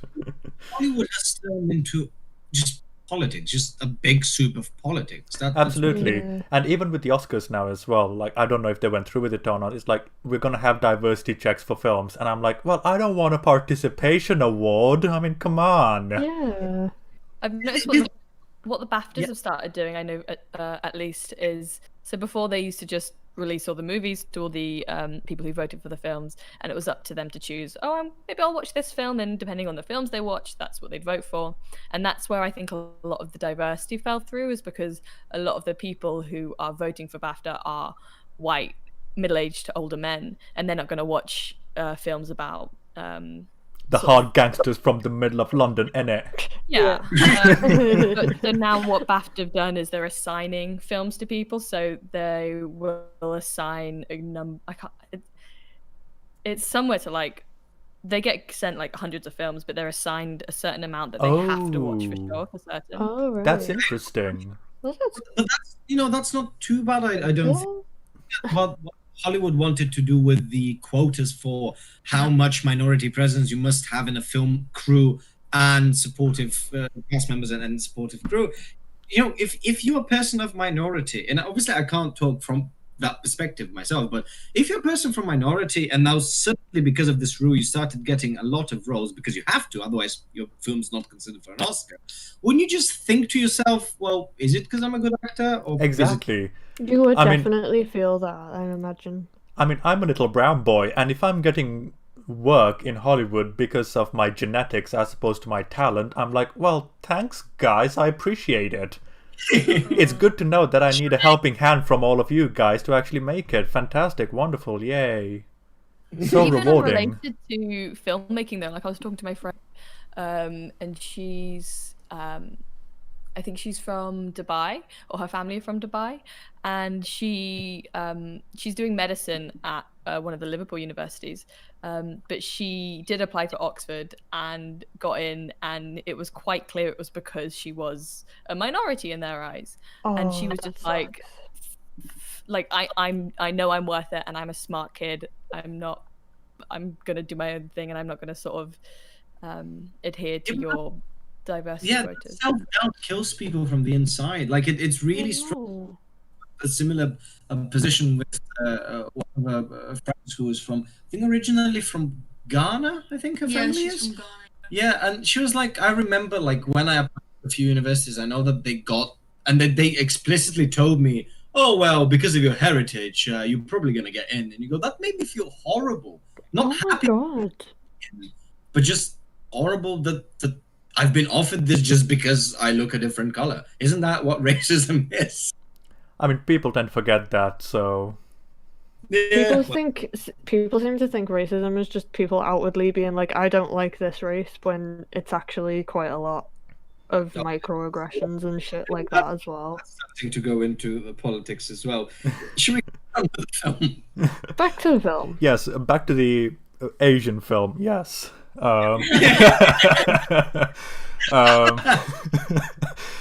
Righto then. Yes, so we've come to the conscription part, and Papa Mulan is volunteering for service. And you know how in the original where it was like, oh yeah, it's like he's acting stoic, he's putting on a brave face so that he doesn't seem weak and accepting it with grace and honor, and here he's just falling all over the place and just struggling left and right. Here we didn't even have like the moment where she actually decides it. It's just like a straight transition. Oh, she's putting on the armor. Wait. Like we see Mulan seeing him how he's struggling, but in this one she goes in. And in this one she just goes in and she has a chat with Dad. The next thing we see is her in the armor, and you go, oh wow! Like if you haven't seen the original, imagine how much of a surprise that is. And plus, you got this very cheesy 80s ballad behind it, which is just rockin'. Yeah. 100% approve. But in this one, like, throughout the entire time when he was accepting the conscription, he was like, all on his own, whereas in the original, Mulan was like, please, find someone else. This is Papa Dearest. He's going to die. You know? Whereas in this one, it's like, don't go. You'll just dishonor us even more. It's just like, because we didn't have that transition where in the original we had her talk to the father and then we have the conscription, we don't have that breathing room where they have a conversation and there's that connection where she really cares about her papa. Whereas in this one, she's just dishonored her family and she's just about to dishonor her again. So a double whammy as opposed to a whammy break whammy. Yeah. Pacing. So the it doesn't fall at all. Exactly. So, like, the ordering of events in this film are atrocious.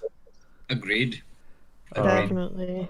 And by this point, I'm pretty sure by this point, at the 20-minute mark, we were already in the training camp in the original. Yeah.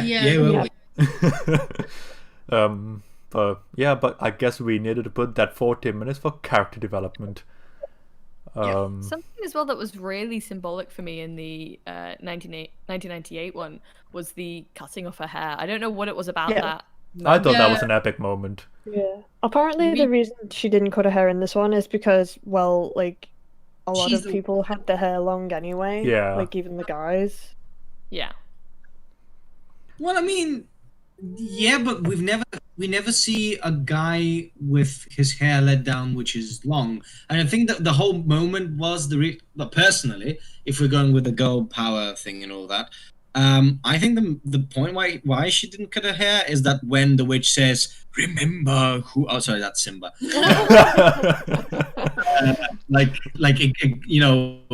Get your true meaning, like be who you're supposed to be, and that she lets herself like her hair down, and it's she takes all her armor off and goes back into battle. Oh my god, that scene was retarded. That scene was awful. To go on a horse that has cheese, so they all run away. So, But yeah, absolutely. That was a really weird scene where the witch is telling her that everything the sun shines is your kingdom, and it's just really weird scene. But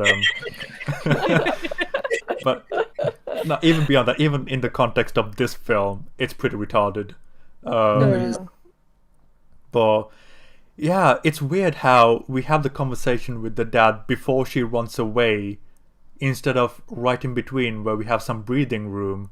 Yeah. It's just, and it's odd how the dad is constantly on her side until now, whereas in the original it's like, okay, Mulan, I get it. You want to be kind of lazy, so you're strapping the carrot to the dog, but come on, you gotta do things yourself sometimes, kind of thing going on. Yeah. Yeah, he was much more disciplining of her, and although he cared for her, like he did care for his own theme of honor, I think, in the original, because when she actually goes and says, "Oh, please don't send my father in," then is the first time where he actually, like, outwardly turns. So he physically like turns away from her as she was dishonoring him, which is essentially she now has lost the honor of the only person who cared for her, being a late bloomer, actually, in this sense. Yeah, like he literally says, "You dishonor me," doesn't he? Yeah, exactly. You have brought dishonor to me, and it was really like in the new one. You never have that moment. The only thing that sort of mimics that conversation with the late blooming thing was when he was like sharpening the sword, and half of that conversation was about the phoenix yet again. Like by this point, if you're doing a drinking game, by this point you're already drunk anyway. Oh yeah, you've I'll already just lost drink half your anytime liver. a phoenix is mentioned or shown. Exactly.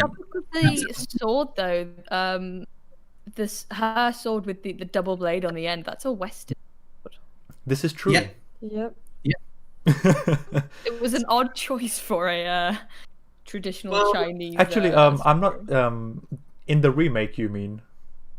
Yeah, in the remake, she's got a double-edged sword, double-bladed sword, just on the tip. Oh, the tip. Oh, right. Yeah, no, I don't know. I think it's a Western choice in this one. I don't know why. They might have.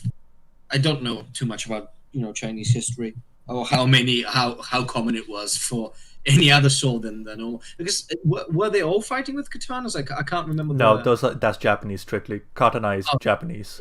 Yeah. See, I'm horrible with this. Like in China, a lot of Chinese weaponry, from what I know, is incredibly flexible, which is why you've got things like in Once Upon a Time in China, and the films of that ilk where it's set in a couple of 100 years ago. A lot of the blades were very bendy. And this includes the staff weapons as well, like the naginata and stuff like. Well, naginata is Japanese, but the equivalent in China with the staff spear and whatnot. It's like they're all very bendy because there's a lot of movement involved. So here to have something so rigid, it's very odd, I will admit. And going off from that drinking game, the next scene that we see Mulan, which was I didn't just suggest at this point in the film. I just suggested, well, can we just drink anytime there's a phoenix? Her in the Yeah, desert. yeah. Oh my god. She starts riding through the desert. She's like, "Oh, I don't know where to go now." And there's a phoenix. And it's like, oh, I just follow that. Yeah, and originally I genuinely just thought, well, is she seeing things because she's in the desert and she hasn't eaten because she gives the apple to the horse? She doesn't even seem to react either. She's just like, oh yeah, that's a phoenix. No. But that's the problem with leading actors, I feel like. Let's not even start on the acting. Talking about that, Amy, just before the matchmaker scene, she was talking to her sister going, "This is my sad face, this is my happy face," and I was like, you're not even acting, are you? Like, that is you telling us what to expect from you in this film. I think that's your level of acting right there. I think this was the conversation they've had when the girl auditioned for the character. Like, this is myself, and we should have but they thought Joking. I have some iffy problems with the actress anyway, because she basically implied that she was okay with police brutality, and I was just like, okay. Didn't she? She was sort of I was like, like, oof. Yeah, she was pro-China in the Hong Kong debacle going on. Yeah. It was just like that big oof right there. I don't know. I still don't know where I sit. I don't agree at all with her stance. I just still don't know where I sit with the not separating actors from their political views yet. Neither am I. It's complicated because on the one hand you want to have the conversation of let the art stand on its own, but when the art is so inextricably tied to the performer, you're like, how much of it is acceptable, you know? Yeah. It's a difficult thing to answer. It's a tough one. Agreed. We'll get there eventually with enough conversations. I was just kind of saying, like, watching it, I was like very iffy with her anyway. And then like I could appreciate if her acting was good, but I didn't see any ounce of any effort. I mean that really like I don't know if you've seen Tenet, but that really reminded me of the lead guy in Tenet. Oh, you mean protagonist? Yeah, the pro. Yeah, no, because I've seen him in other movies. He's quite a good actor. John David Washington, very good. However, in this, he is very much in a really weird way. He reminds me of a blank protagonist in a video game, where it's like, okay, nothing in his face. Tenet is a whole different kettle of fish that I have issues with, but I still need to watch it. You'll get a nosebleed trying to figure it out, but once you do, you'll realize how underwhelming of a story that is. Yeah, it's good. It's a shame because we like time loops, don't we? Yeah, it's weird how we do that. I mean, look at Chrysalis, that's a time loop. Oh yeah, Elissa, you were in Chrysalis. Me? I know. You were great. And you were very good in it. It's a film we made for our bachelor's degree final year. Oh, I don't think I ever saw that. Well, it's on my YouTube channel, lucky for you. But yeah, even Thomas Martin was adequate in that film as well.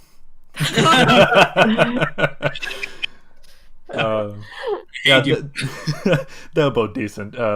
Very, very good. But yeah, absolutely. Time loops. Who would have thought? But yeah, like I want to slightly go back to what you were talking about earlier with the late bloomer motif in the original, whereas we don't even have that in this one. She's just starting Pokemon with a level 100 Mewtwo right away. Yep. She doesn't even need to go to the Padawan Acadawan. She didn't even the Padawan Acadawan. Like, what I really don't get is, so this is the first time sort of when I brought the chi problem outside. You know, like, there's still things, like, I'm happy for, if the chi gave her literally superhuman powers, that's okay. But otherwise than that, there's still physical limitations to being a woman in men. What are you implying, Michelle? What are you trying to say? No, like, I kind of get what you do mean, because, like, from a biological perspective, we are two very different, well, subspecies. Yeah, I mean, but just simply biologically, like in the old film, she literally started from not being able to do anything, and she, I assume, build up her muscle strength and her strength in general and her tactics. And we've seen her that she's very clever in that way. And when she was like carrying this stick with the two barrels, that was very, because it was, weight onto her shoulders essentially. But in this whole point at the very end, after she discovers half of her chi, because she's not full chi yet. Yeah. She's just level 2 at this point. She's only loaded one of her barrels. Yeah, like she extends to big, massive, wooden water pails. Yeah, and I don't know what they're called. Yeah, and then she just goes up very quickly, and you go, is that because of chi, or are you implying that she is stronger than that? From what the film was implying, I figured that it was because of chi, because it was right after that fight where she kicked a spear And Donnie Yen She just goes, kicked the "I have a spear. secret too," and it was following that. But yeah, absolutely. Like, whereas in the original, it was her developing her skills and then using her mind to multiply the ability of her skills to the best ability. This one is just, nah, I'm just better than you, bro. Yeah. Yeah, It there's no. it really just doesn't help any character development because it's just like she's overpowered and it's like really, you don't even get any of the whole, oh, you need to harness your chi. She doesn't even do that. She just magically uses it. There's there's a little reference of Donnie Yen talking about how like chi is all around you and that you must ground yourself in the world around you. Yeah. Which is the Force at this point. It's Yeah. still is like it goes around you, it peers through you. Listen to it, embrace it. It He's binds the us Yoda together. of our Star Wars analogy. And he's. Do you know what? Like, it's really weird when it, because we did mention the acting and Daniel, like him, the father, because I can't remember the father for the life of me, like his name, but the father, Daniel, and Jet Li. Oh no, Jet Li is a bit too much of a stoic, but the other two, they're very emotional in every word they say. Yes. And when they're playing opposite of Mulan, you go, "Oh, that's what acting should have been on your face?" But Yeah. But it's like beyond that even, where it's like you've got Mulan in the original where she's using her mind and everything. It really just goes to show that men and women do think in a different way. I remember there's a film called Shadow, which is done by the same guy who did Hero with Jet Li in it. And it came out a couple of years ago, and it's a story about revenge. However, the guy trying to get revenge is trying to beat his opponent using brute strength, and then his wife comes over and is like, "Okay, you're trying the male way, how's about you try the female way?" And then the two of them have a fight, and the woman wins because she was using a woman's ability and a woman's way of thinking into the fight, which ends up circumventing brute strength. And there's a really interesting way of how the way we think is dependent upon our sexes, because we do think differently at the end of the day, and we do have different tendencies. Whereas this one, she beats the men because she's just a better man at being a man. Oh yeah, which is I recently saw an article by Emma Thompson, the one from Love Actually. Oh right. Yeah. And she literally said, like, why do we keep making these amazing badass female characters that can be like men and they're as strong as the men, and we don't really focus on anything to do with femininity. Yeah. Like, they should acknowledge the femininity. Like, it's like with a strong female character, they don't have to literally be strong. They can be strong with their minds, or like completely misunderstood that bit. Yeah. Don't really show any of that. I mean, a crying woman in a film post 2017. That's just, the women don't cry, for fuck. Men cry. They should cry now. It's really like, it's because the thing is, like, in recent years, I think there's a lot of very good female-led films. I think, well, not as in just in the past few years. No, but there's like very good female-led films, but they're not good women. They're just better men than the men in some instances. Yeah, I get what you mean. I don't know if I wholly agree with this statement. I agree that there's an issue. There's people are remaking all male movies for female parts, and I think that there's an issue there because they're just trying to shoehorn male narratives into female narratives. Yeah, that's what I essentially wanted to say. I just couldn't. Yeah, I think so. Like when you've got what was it? The Ocean's 7, Ocean's 8. One of the ocean numbers. Yeah. And it sort of felt like they were just trying to be like, look, this one's George Clooney. Look, this one's. Yeah. And then you got the Ghostbusters 2016. And it's like, oh, that's the Bill Murray character, but she's blonde. Yeah. Whereas when you've got movies like, I don't know if any of you saw Widows. Yes, and it was I did. A similar sort of heist idea, but because it was a female narrative and there was no sort of male ghosts hovering over their heads, it felt a lot stronger. It felt a lot more truthful. It felt more honest. Like, I do prefer the women in Widows. However, from a story perspective, I have a lot of issues with Widows. But yeah, I agree with you there because they focused on them being actual women instead of being the male equivalent of a character or the opposite gendered equivalent of a character. And in that, you do have strong women who you know, could sort of go up against a man. Like, Cynthia Young, is that her name? Let me double check that. But, like, she's... There's a few female women. There's a few women who can go up against a man. So Yeah. Well done, Dylan. Yeah, female women. Oh, I mean, I know, right? I mean, like, you got female women, male men. The world's going crazy. Inclusive. Yeah. Yeah, that was a I cannot English moment, but That's fine. We're all foreign. actually, yeah, like most of us are foreign. It's weird. I sense an agenda in this podcast. Cynthia Erivo, I think is how you say it. okay. What has she been in? It rings a bell. She was in the original The Color Purple cast. Yeah. But she was also in Bad Times at the El Royale. She played Harriet in the in Harriet. the movie Harriet. Yeah. But her character is literally just like the muscle, and she's huge and she's strong and she's fast and she's just a really cool character. But then you do have other characters who then are also using their femininity. There was the other character who I think she was not necessarily a sex worker, but I think she Oh, are we talking about Widows? Yes. Yeah, Elizabeth Debicki. She was being an escort. I think that's An escort, yeah. Yeah. Cool. So I think it doesn't. So going back to what you guys were saying about, you know, we should see films of women using their femininity. I think it's about seeing that variety of women. I think that's variety of men. That's what I kind of meant. Like, I feel like a lot of films try to take male traits and put them on women, and I think they shouldn't do that. I think because women can be strong on their own, they don't need to have Arnie muscles. you know the traits.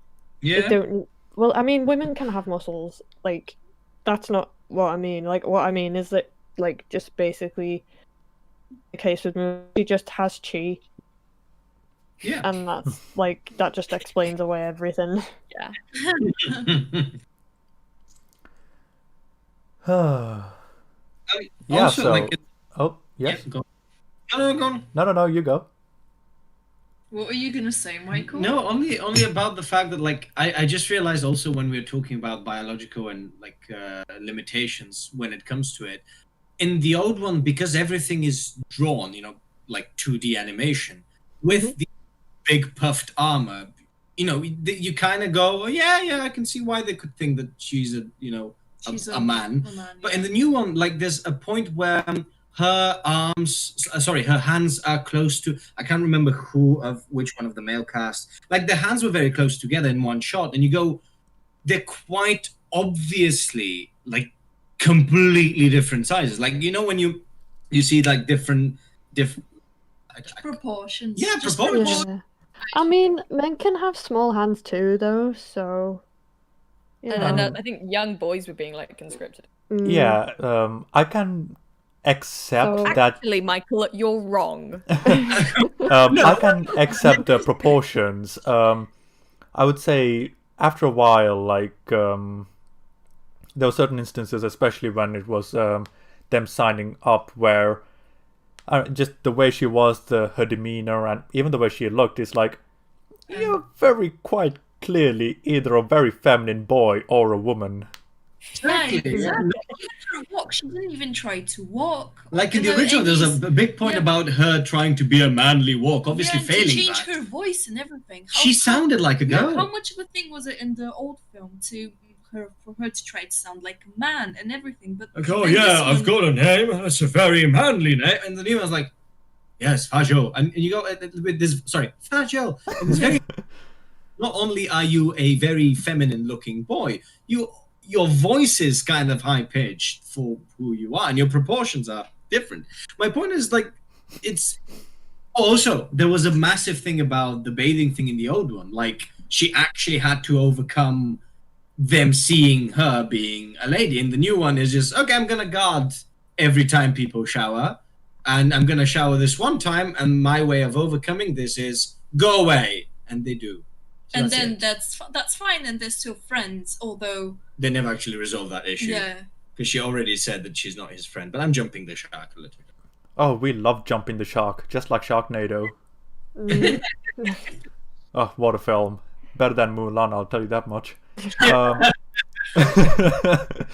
But yeah, absolutely. Like, if we're coming to the signing up part, like in the original, the fight was very much in a way slapstick, because it was meant to be, oh, these are just guys just goofing around more than anything else, just man being man kind of thing going on. But whereas this one, it's proper death threats, and I'm like, guys, chill. Like, I liked it in the 98 one because it showed how immature they were. Like, these are not, like, full adult males yet. They're still, exactly. Like, acting like teenagers, and I feel like that, it shows, like, look how young they are conscripting people. And to go back to the 2D thing you brought up earlier, Michael, like, the fact that it was 2D, it allowed them to really mess with the proportions so that each one stood out, or the most prominent characters stood out. Whereas in this one, not only do we rarely see them, we don't know who they are, what their characteristics are.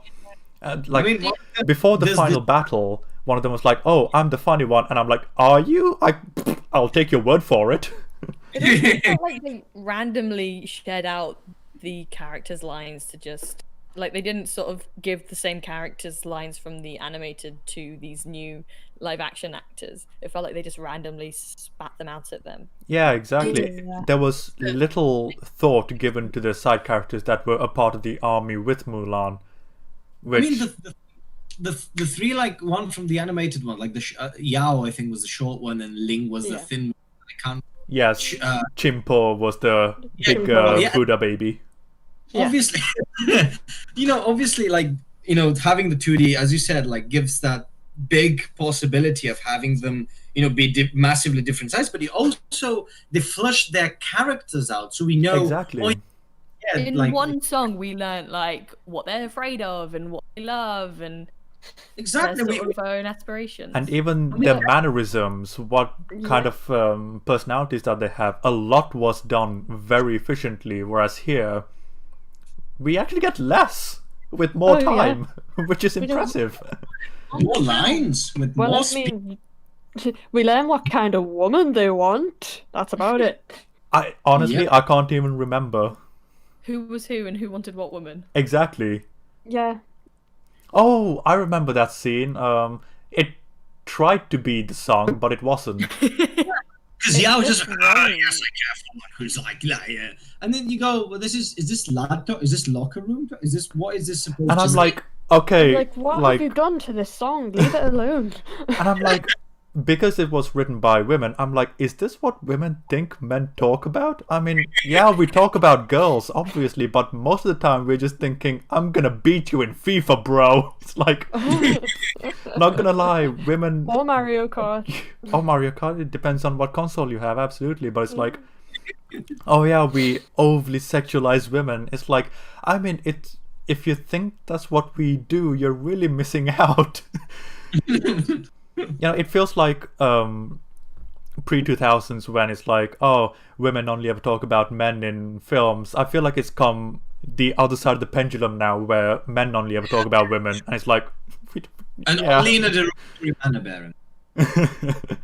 Right, I have to quickly do something, so I shall be on mute for a moment. So until then, talk amongst yourselves about the film. I shall be back momentarily. Don't you just hate Dylan, guys? I mean, that's it. Good. You're the only one. I'm just kidding. I did, to be fair, I quite liked the introduction, like when she first walks in and it's just a bunch of naked men in this one tent and she's sharing a bed with them and she's like coming up with little tactics to avoid holding hands with them.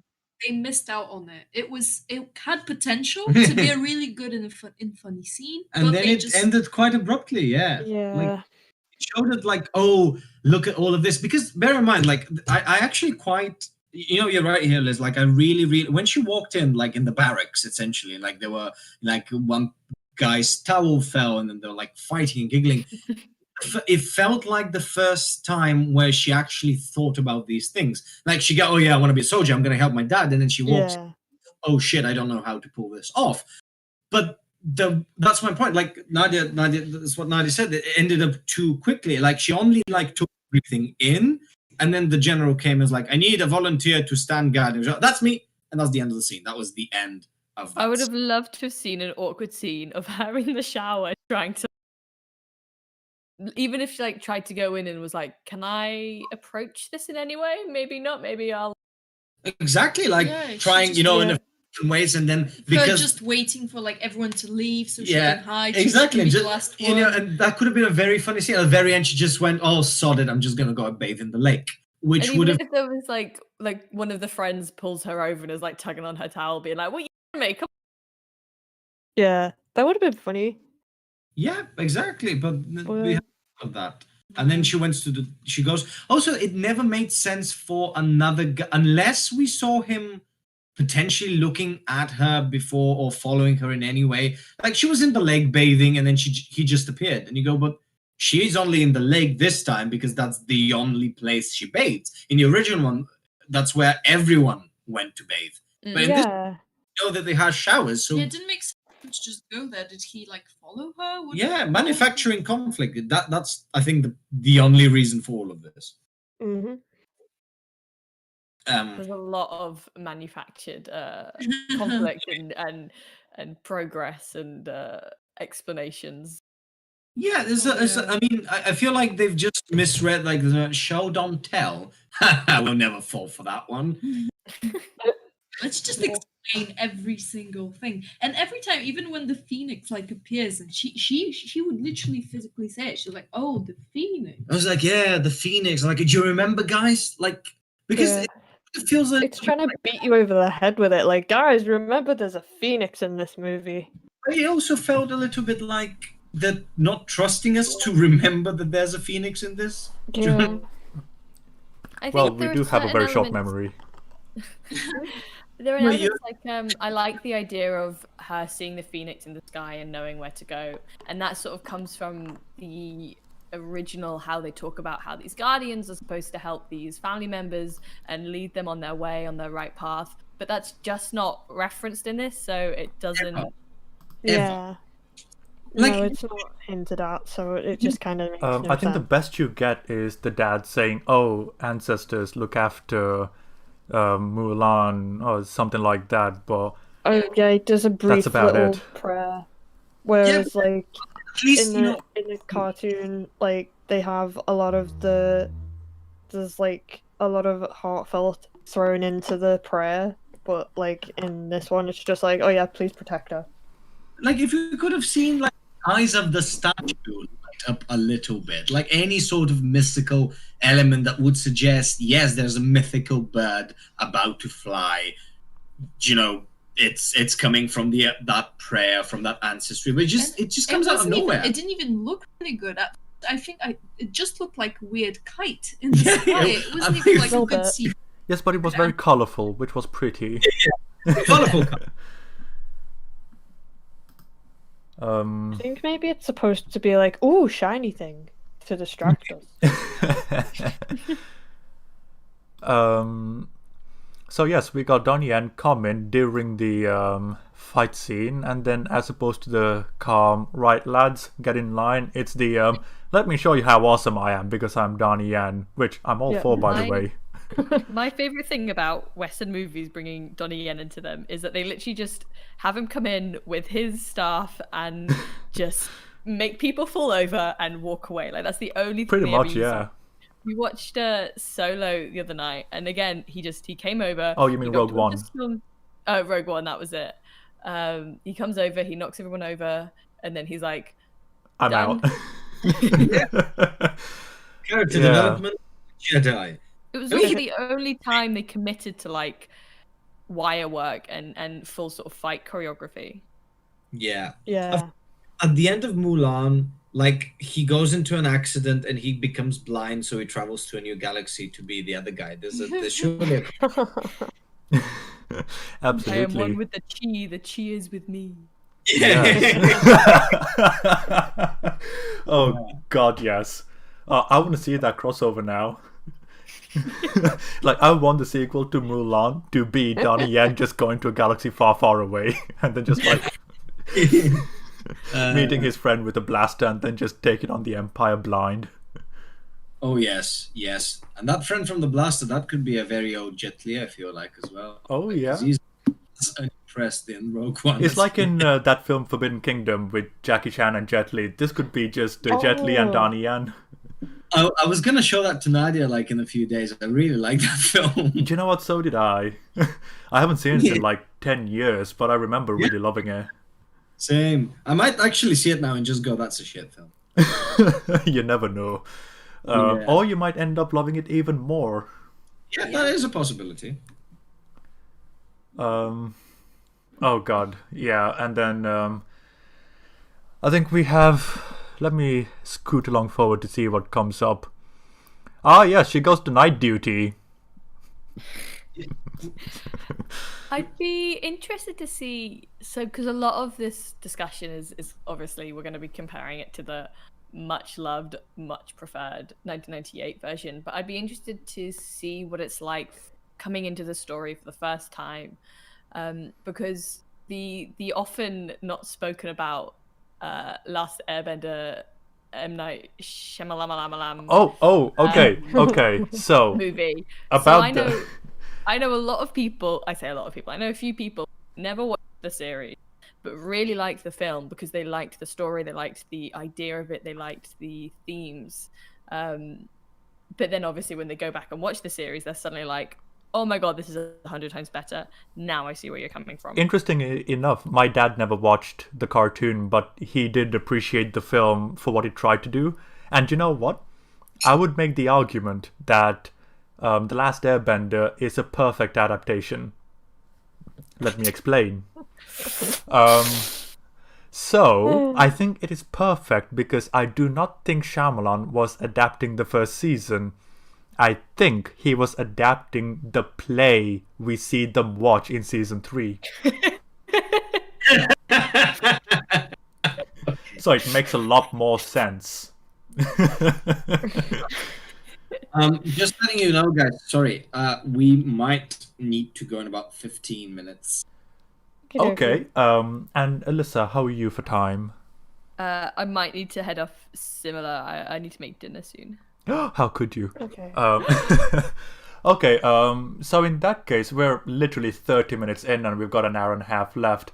So, what say we put a pin on this and come back to it at a later date?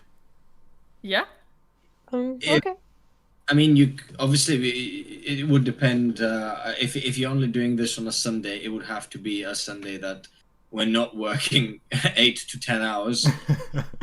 Fair enough. Oh, fair Rob- enough. Alternatively, you're more than happy to carry on without us because we've enjoyed this. It's obviously It's been lovely. it's a massive inconvenience to ask you to wait for however long it takes us to have off. So please have a conversation without us happily. Yeah. We'll see what happens. But if both you and Nadia and Elissa, all of you have to go at the same time, then just me and Amy by ourselves is not going to be nearly as interesting. So, I mean, we could try it. I mean, I'm game for it. I don't really mind. I don't mind. All right, then I guess we're staying I've been on. waiting ages to talk about this. Because All I've right. just like been carrying the negativeness Cool. since March. I think my closing statement, if it were on Mulan, would the live action remake is it's fine. Like, it doesn't do anything revolutionary, but it doesn't do anything that offends my very being. But that's mostly because I couldn't care about this movie because it doesn't make me care. It doesn't make me want to be passionate about anything.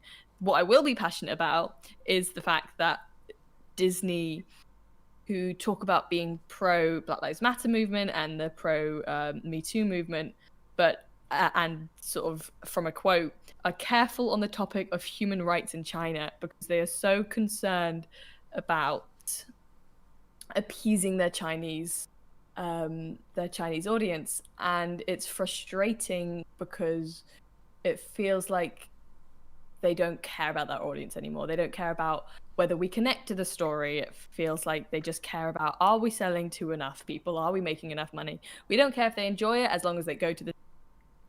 And a lot of these live action remakes, I read somewhere, are created because they suddenly noticed there was a rise in cinema going and a drop in people buying DVDs, and a lot of their money originally was coming from these sort of Disney princesses, these their old Disney animated shows that people would buy on VHS and DVD and watch countless over and over again.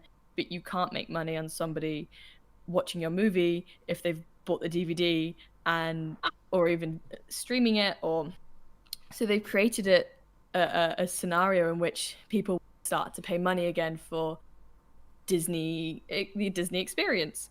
But there's just a lack of... It feels like there's a lack of care and connection to their audience. Nostalgia sells. Yeah. Nostalgia sells. Unfortunately. Well, I don't think, though, if they're trying to get people to go to the cinema and to watch these films, like, obviously they've already made Aladdin and Lion King and Dumbo and stuff. I think people at some point are just gonna give up, and they'll stop going because they're just not doing a good job. I don't. I mean, that's. I don't think not... they're gonna stop. They're still gonna try because there are still gonna be some people that will still watch them. I had so much faith that this Mulan, I was so excited for it. I was like, so excited, to be honest.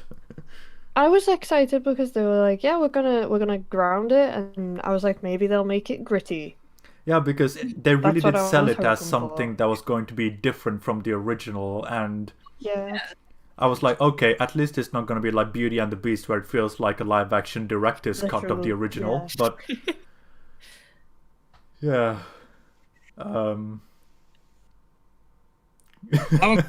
And when you've got movies like Soul and the new, I think they've released the trailer for Raya and like The Last Dragon. Oh, right, yeah. Oh, that looks really good. It looks really good, and it looks fun and playful and beautiful and interesting and exciting, and it feels like there's so much success in their animation for a reason. Yeah, of course. Like animation. I mean, look at because we've sort of kind of did this as a closing statement. I feel like we've kind of gone off to the idea that animation is purely for kids and children. And if you take a look like at what, obviously a lot of people who are fans of anime, the anime style in general, would know that, barely maybe even less than 50% of that in Eastern civilization is to do with kids. Most of it is for completely grown up and completely different story. Yes. Yeah. So, but animation gives its own realm, and there was a critic, I think, online who made it a very good thing. Like, if you're adapting something, make sure that there's something you can improve on, that the animation can't do that you can. Like Lion King didn't work not because it was shot. I mean, the opening is shot for shot like the old one, but because they said, "Oh no, it's realistic and we want to ground it in realism." Well, here's an unrealistic thing. Animals talk.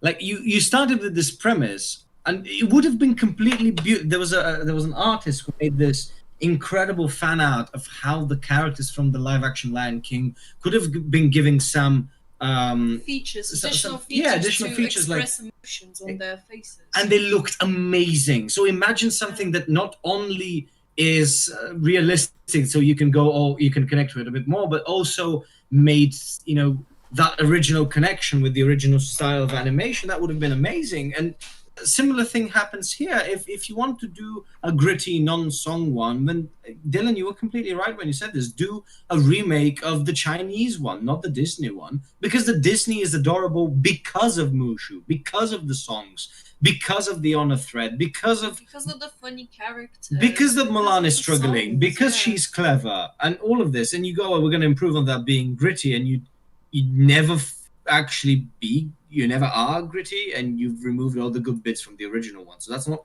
improving. It's just making a different, worse version of it. Yeah. And Nadia, how about you? What are your closing thoughts before you have to depart us? Pretty much the same thing. What entirely what to have done, except for that they've not done a good job. And if some of you think the film is okay, I don't. I could barely sit through it and watch it, just because it barely. Michael, sorry. I have one thing to say, and that is this: dishonor on you, dishonor on your cow, dishonor on your whole family. Yeah, just to piggyback off of what Nadia was saying, if you like it, fair play, man. Go for it. But in terms of quality, in terms of good or bad, that is something that we can get to the bottom of with enough conversation, and you're not going to be able to convince me that this is good. Yeah. But before the three of you depart, would you like to plug yourselves and tell the good people where they can find you in the future? Home. No. Well, now, like, in terms of Instagram, Facebook, any of those places. Not Facebook, rather, but YouTube, Instagram, Twitter, and stuff like that. Well, I only mainly use. Well, I say mainly. I haven't posted in a long time, but I use my Instagram handle, which is michael.wolf.actor, or my website. Oh my God, are you an actor, Michael? No way. We've got actors here. Why didn't you tell me? Why didn't you say? On my page. No, or through my website, which is michaelwolfactor.com. Yeah, and same with me through my website, which is pretty much myname.com, Nadia Popova, and then my Instagram, which is with a bit of a more embarrassing name. It's not really embarrassing. Little Man's Night, and yeah, and Facebook, obviously, always available on Facebook. Always available for a chat. That's giving me this voice. Oh my God, yeah. Don't bother with my Instagram. It's just a self-indulgent wormhole. Isn't everyone's though? How could you? But you could find me on Twitter, Elissa C. Cooper, or you can find me on my website, which I still don't own the domain name for, but you'll find me at elissacooper.wixsite. Cool. I had that for a long time. So did I. Sweet. Well, links for all of them are down in the description if any of you want to have a little go. So, thank you, the three of you, for coming. You have been absolutely wonderful, and I look forward to speaking with you all again. Thank you for having us. It's lovely. It was nice talking to you guys again. It was lovely. Yeah. It's the first time I've used my voice box in like 6 months. Oh, it's wonderful realizing that you can speak. Great. Those times. So, Dylan, are we staying on, or is everybody going? Why Okay. not? Why Okay. not? Cool. So yeah, Michael, Enjoy Michael, Nadia, hopefully we'll see you again soon, and Elissa, we'll see you definitely in a couple of weeks for Social Dilemma. Yeah. Oh yeah, I forgot we were talking about that. Okay, so take care, everyone. I wish you the best. You too. Bye bye. And then there were two. Oh yeah, I did send David a message to see I if saw. he'd be up for it. If I see a message back, I'll add him when he wants to come. Okay. Well, Cool. now that the racists are gone, the absolute bigots, how could they? Right, so I think this is the first time that the two of us are holding the stream together. Yeah. Yeah, because the last time your internet went out and it was me and David holding it together. Yep. Oh my. So, Oh. yeah, she's done guard duty and it is the training montage, which, Oh, fun. yeah, and then we had that hilarious moment where we had the guy wanting to cuddle and then her pushing him back so that he cuddles with the other guy, which Yeah. I think was meant to be comedy. I'm not sure. I know. I was like, oh, you tried. Bless you. Pat on the head. Yeah. The attempts at comedy in this film are just like, oh, why? I know, it's weird because like even later on, just before the final the palace battle with Jet Li, where she's like, I will protect you guys, you know? And then she just goes, except for you, I might kill you myself. I'm like, okay, so that line could have been funny, but not in that context. No, that sounded like a death threat. Yeah, not with the Sounded tone like of she was voice. serious. I know, she was like, I'll kill you myself. And the guy's like, oh, I'm sorry. What did I do? I feel like that was the real actress's personality coming through. It's like, oh, the guy That's actually what she's stole like her. in real life. The guy stole her lunch one night and she just hasn't forgiven him yet. Yep. But yeah, it's weird considering like we spent a fair amount of time in training and even the order of events is just absolutely nonsensical because you've got them missing and failing and immediately, like in the original you had that she climbs the pole, she gets the arrow, and that's when everything turns around and everyone starts getting good. Whereas in this one, it's like they missed a shot, then they started hitting the shots, and it's like, why? What motivated them? What changed? Nothing. Like, they how just did they magically get good? by dying over and over in Dark Souls. That's how. Yep. It is That was just ridiculous. It was annoying how easily they're just like, oh, I'm good at this now. It's like, you didn't even try that many times, though. Like, in the 98 one, I keep doing that. Yeah, they're basically, the whole montage is them getting everything wrong at first, a bunch of times, and then they get better. Yeah, and, you know, there's, even though it only lasts like a couple of minutes, there's a definitive progression of ability, whereas in this one, they go up, they go down, they fluctuate. It depends on the mood of the filmmaker in this instance, so we'll see what happens. Yeah, like at first, like in the cartoon, they're afraid to do literally anything. Like they're afraid of doing the chopping blocks, they're afraid of going near the water, because I think one of them's afraid to swim, one of them... Oh yeah, Chimpo was really having a hard time with the tippy toes along the water because and then at the end of the montage she was doing flips and jumps all across the way and it was wonderful. Yeah. And Ling was chopping the blocks with his face. Hell yeah. Because why not? Because that's And how then they much of a catched all man the he is. Yeah. And then all of them were literally running up the hill as well. Yeah, and they were kind of doing it together, which really does emphasize the camaraderie these guys have at this point. Like, even when Shang throws the practice sticks at them, Show Yao. Yao catches it and actively hands it over to Mulan because, like, you're a bro, here you go, kind of thing. Whereas in this one, we don't have a development of any relationships between the characters because Mulan is just alone all the time in this film. So when they're like, "Oh, look, isn't it sad that he nearly died?" I'm like, "Which one is that?" Yeah. And I'm not even being racist by saying, "Oh, all you look the same." No, it's like genuinely, which one are you? I don't know. Yeah, they don't have the personalities don't differ very much. I think it's genuinely just like, which one does she have a connection with? Because it doesn't seem like she has a connection with anyone, even the one that she had issues with. Yeah, and she's like, where's the connection, please? Exactly, and it's like, oh, like the only one she kind of has a connection with is Donnie Yen? Question mark. Yeah. I mean, and that's just mainly because he's like, you have chi, don't you?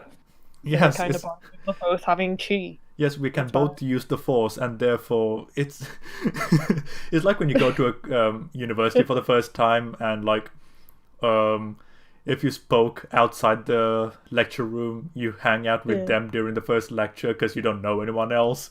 That's what it felt like. Oh, we both have chi. Let's hang out. Oh, we both have social anxiety. Let's hang out. Yeah. Wait, isn't it social if you're hanging out and you have social anxiety? I feel like that's a vicious circle. Yeah, it is, but it's weird.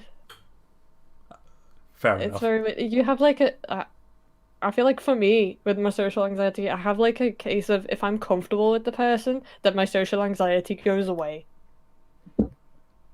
I can just imagine the other person with you, like, when will she leave? I'm freaking out, bro. Yeah. It is horrible sometimes when both of you have social anxiety because it's just like, who talk first? Flip a coin, dude. Always This works. This is why we get adopted by extroverts. Yeah, because we can talk and talk and talk and think that you guys are great listeners when in actuality you're just thinking of something else. It's like, you're a great listener. It's like... like, inside the mind, it's like, monster trucks. Yeah. I've been playing Final Fantasy VII Remake, and I've noticed. They're like, oh, Cloud, you're such a good listener, and I'm like, inside, he's just like, I don't know what to say. That's the meme, though, isn't it? It's like, everyone's talking to Cloud, but Cloud's like, who are you? Why are you talking to me? Yeah. Oh, it's so good. Anyway, sorry, I went off on a tangent there. Oh, it's alright. But yeah, training sequence is utter garbage in this one because there is no distinctive progression of events, and it's just things. Absolutely, things are happening, but there's no rhyme or reason to the things that are happening. Again, it just feels like a checklist of here's what we want to include, and then it's done. And it doesn't feel like there's any thought put behind it or like any even feeling.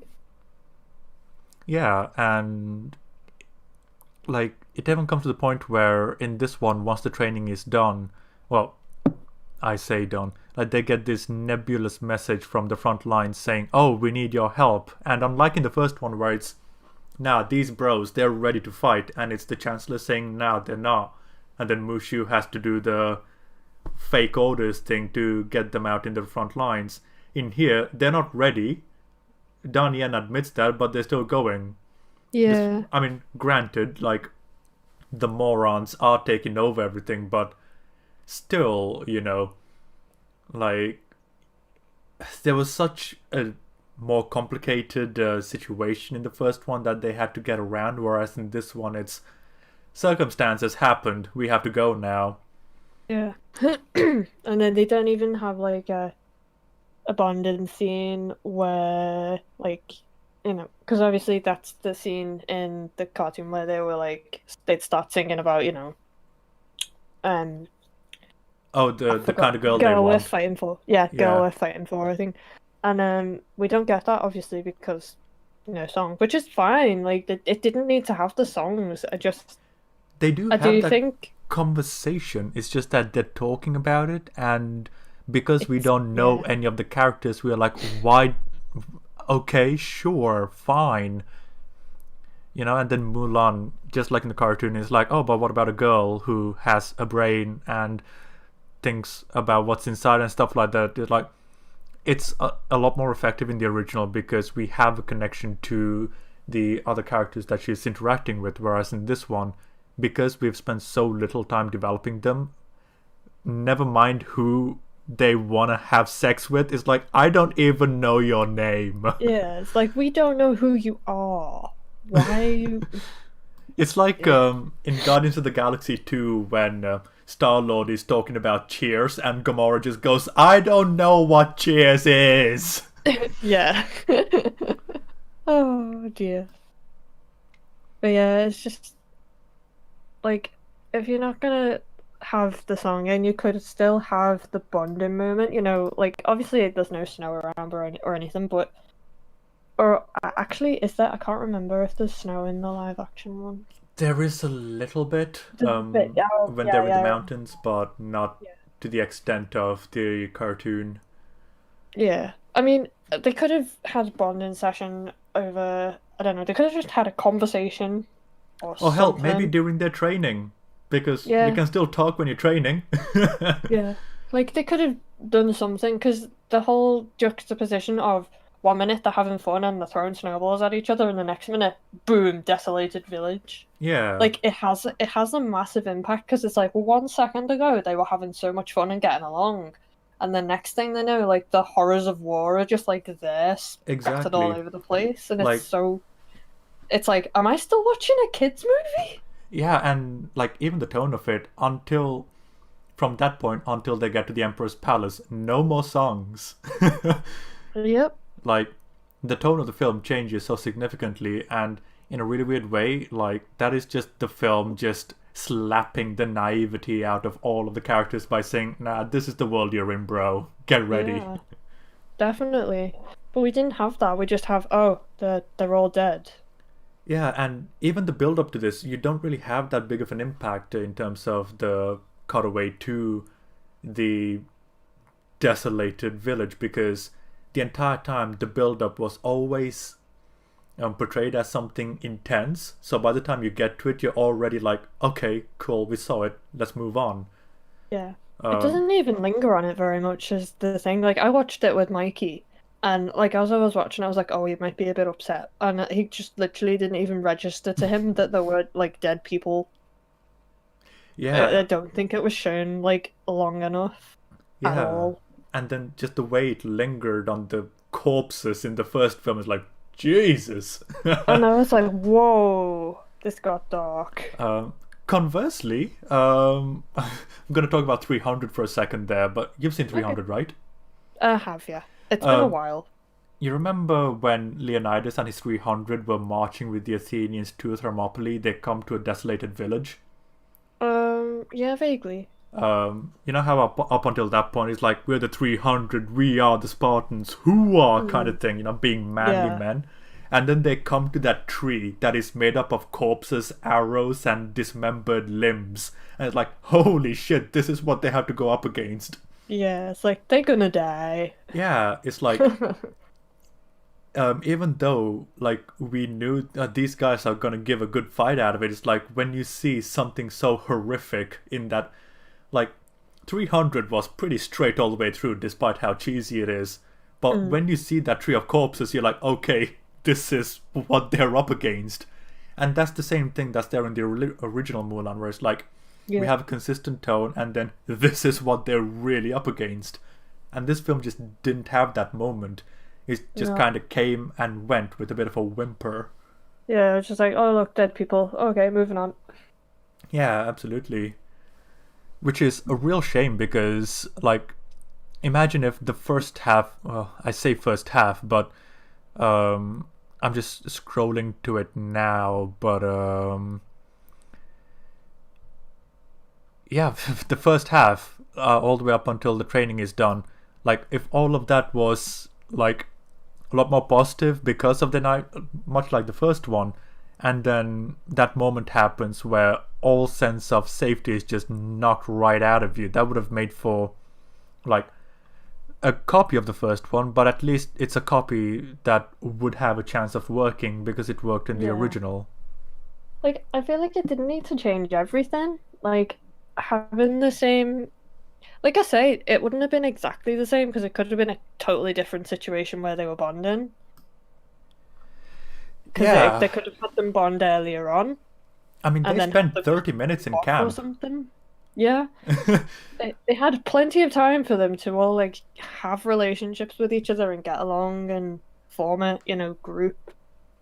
Yeah, and that's And then why... they could have been, I don't know, it could have been horse playing, messing around with each other, joking. Didn't have to be singing or having a snow fight, but like anything that just kind of offsets the tone could have been used. Guys being guys, playing around and shit like that, And it's weird because in the original we spent like 15 minutes in camp before we set out to war. This one, it's literally double the amount of time, but it's half the amount of things we get, and that's fascinating. Yeah, it's insane because it's like literally you get the entirety of a song shows you so much more than 30 minutes of than a large chunk of this movie. Exactly. And the song's what, 3 minutes long? It's incredibly efficient in its writing and just doing multiple things at the same time so that we're maximizing the screen time, whereas this just feels like it's meandering a lot of the time with no clear vision. Yeah. Like, what do you want, Mulan? What do you want? I feel like Ryan Gosling in The Notebook just going, "What do you want?" Yeah.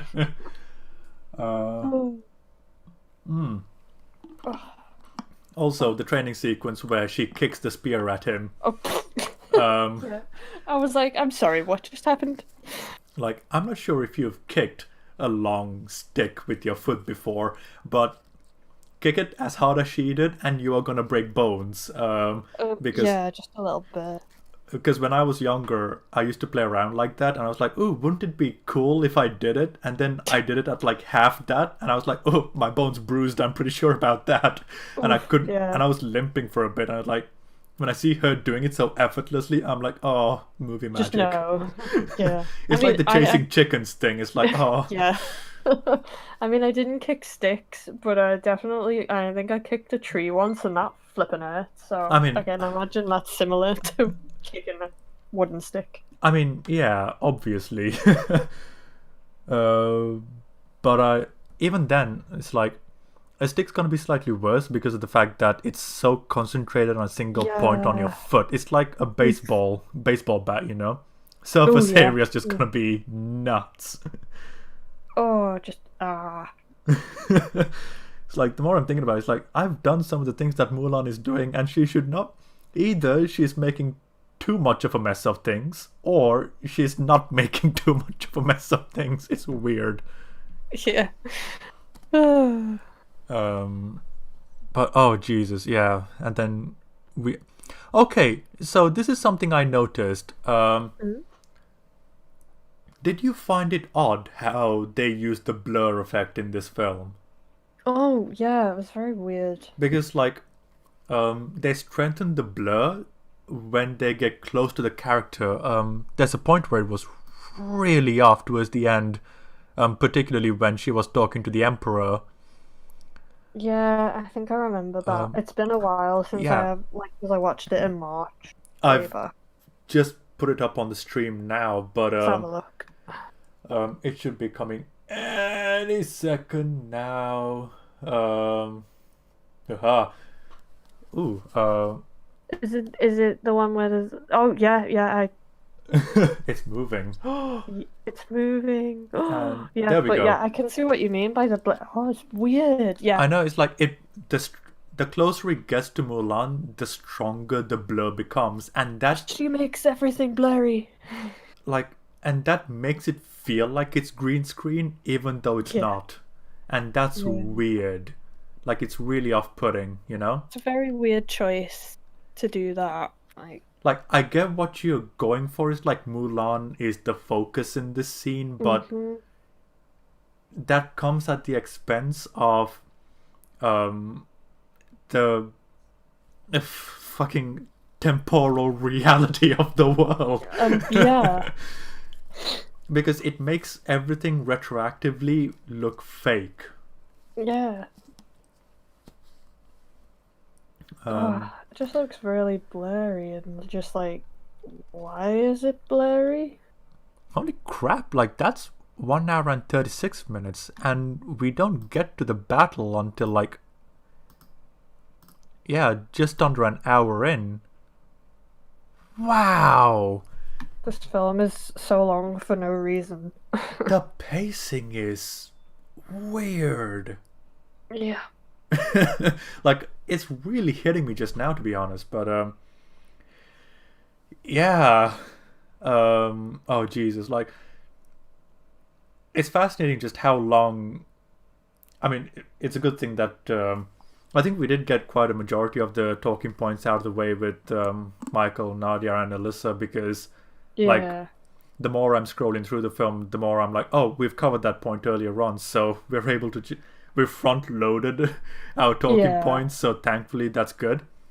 Yeah. But I think the only thing that we didn't talk about much was the ending. And the battles, but And the battle, yeah. the two battles and the ending, yeah. Yeah. We're at the first battle with the morons, yeah. I'm just gonna call them morons too, it's just easier.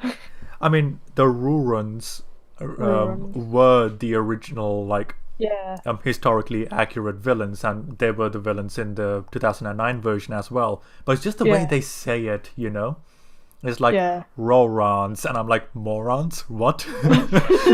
Yeah. Like, okay, weird. Yeah. But this scene absolutely deflated me. I was like, at this point, I really don't want to watch this movie anymore. But the fight, like, because I'm sorry, in the 98 version, when you see the bad guys just on the hill, like millions of them, it is really terrifying. It's like, they're gonna die. that was such a cool reveal, though. It's like really good. you And had then Sean they Yu all at the yell. Oh, it's just And the yell, it's just like, whoa. And like, I've been playing Kingdom Hearts as well, and there's a bit in Kingdom Hearts because you get to play through the Mulan world. And you get to play out that scene.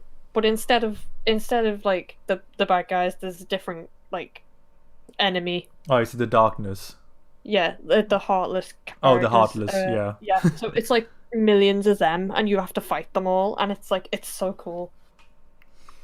Oh, that visual. I was like, how are they going to do this in the remake? Yeah. And as it turns out, not very well. No. It's a tiny... I was like, this is a tiny hill. There's about 5 people. I have so many issues And with this the big battle, bad. to be honest. And I was just like, what is going on? This is not epic.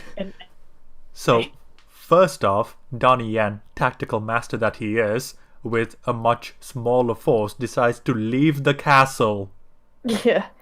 You know? And it's like, he who moves first controls the battlefield. And even when the morons first arrive at the battle, and the leader has that really confused look, it's like, wait, did they really leave the safe place and meet us at the hills? And it's like, even he looks confused by what's happening. I get what they were trying to do with getting Mulan to use her archery skills, and look, she tricked them into using the trebuchet on the other bad guys, but I was just like, this is just I would have enjoyed it more, I think, if it was more epic and it was more like, oh, she's tricked like a whole ton of soldiers, and she tricked a few people into shooting at their own. And I get what they were going for. It was trying to make it look like, look, she's using her intelligence, and I was just like, it's a bit late for that now because you've just overpowered her. Okay, so let's go from the start and make our way through, because this is a fascinating battle. Let's do it. So we start off. So Donnie Yen made it clear, he who moves first controls the battlefield. Mm-hmm. So right. Yeah, so fair enough, cool. But right away, they position themselves at the low ground. Which... Bad move. Like, if you're moving first and you've got the choice of high ground and low ground, you want the high ground. Like, I know it's a meme because of Revenge of the Sith, but it's a meme for a reason. It's true, you have an advantage. But no, these guys just place themselves right at the valley. And I'm like... The confusion on the Roran commander, the moron commander, is just like, what the hell is going on? Yeah. And then there's Donnie Yen going, we can take you, bro. And it's just like... It's like, are you sure about that, though? Yeah, and then if we really pay attention to where things are here, like, the mountains behind the morons are so far away. Yeah. They could have easily outrun an avalanche there, so it was just like, this doesn't have the same impact. Like, never mind an avalanche. The avalanche wouldn't even reach them because of just how far away from the mountain they are. Yeah. And then they charge, and then, like, the 10 morons run away, and then Donnie Yen says, oh, left flank, attack! And the left flank of the army is, like, 5 people, and I'm like... Yeah. Guys, that's not an army. It's a gang at most. It's like calling it a gang is charitable. Yeah. It's like, I mean, when you say left flank, I was expecting like hardcore cavalry with like 50 people or something, not 5. It is comical. Okay, so there are 1, 2, 3, 4, 5, 6, 7, 8, 9, 10. Okay, there were 10. So, okay, fine. I guess that counts as a flank. But Just about. yeah, and then it's like they're all chasing and just chase, fine. And then they get hit at by arrows by the morons, and then they're like, okay, do you know what? Now's a good time to retreat. And by this point, we haven't seen what the attack is like with the main army. We've just been following Mulan. Yeah. And then, the witch comes along. Oh, yeah. Oh, To be honest, I absolutely love her costume and everything. I would love to cosplay as that, but at the same time, I'm like, would that be cultural appropriation? I mean, if it's cosplaying, I mean, surely you should be able to cosplay as whatever the hell you want. This is true. You know, I mean, I'm Asian, but I dress like a Westerner. Does that make it cultural appropriation? That's true.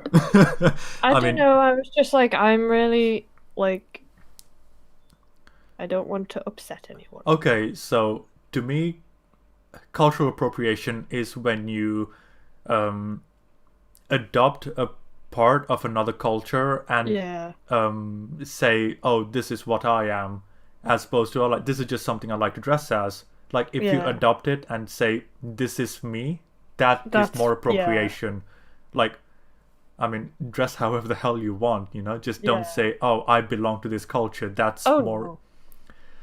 You know, it's like if I go to a Native American camp and dress like a Native American and say, yes, I am me because I am this. It's like, okay, no. Yeah. I am not, you know? I think I was just very much like, I really don't want to come across as, like, taking another culture. And I mean, I know she's a fictional character, but I wasn't sure if it's from Chinese mythology or anything like that. And I think I just got in my own head and was like, I'm gonna stop talking now.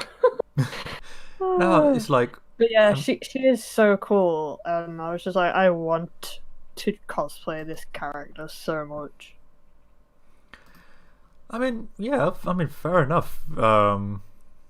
Like, if a Chinese person comes up to you and says, don't, you know, then what are you gonna do? But, yeah. Like, I mean, I have a lot of cosplay. I just mean, like, I just love the costume and whatnot. Like, there are tons of other things I want to cosplay as first, so...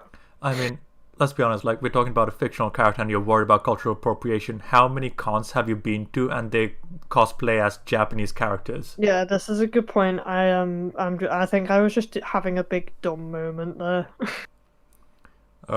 Like, if you go around in normal life while you're saying, oh yeah, this is me, I think that's a lot more problem. That I can that's see very someone... problematic.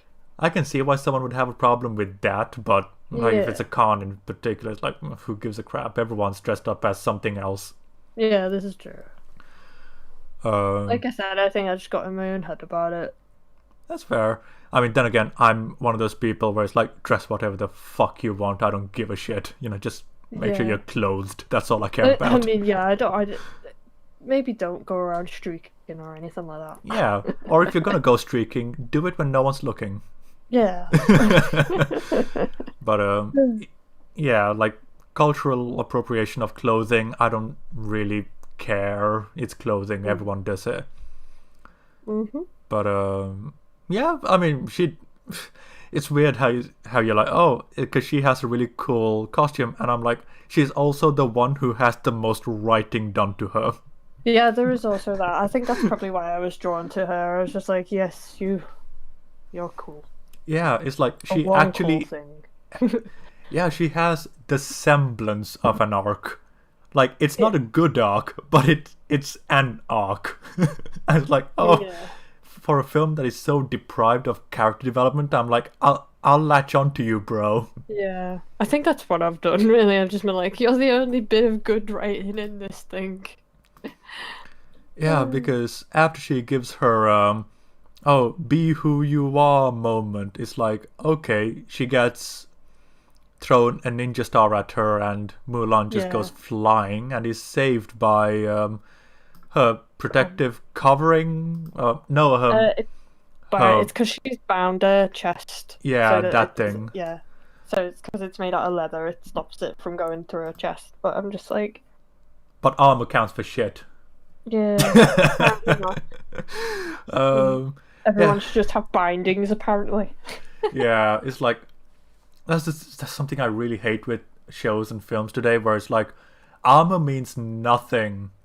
You can get a paper cut and the armor will fall apart like a deck of cards, and I'm like, oh my god. But yeah, it's only after that 5-minute stretch of Mulan do we come back to the actual battle, the thing that was taking place to begin with. Yeah. And then we see some people fight, and okay, there's this one guy on screen now, and it'll come on the live stream eventually, but yeah, it's just on the Mulan bit right now.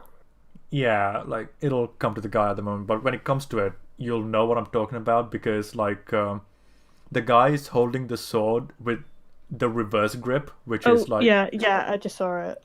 Like, okay, so when you hold it in the reverse grip, it severely narrows your methods of attack and the flexibility of movement, because you have to do certain move sets in order to make it work. Unlike when you hold it properly, facing forward, you've got a lot more flexibility in your actions.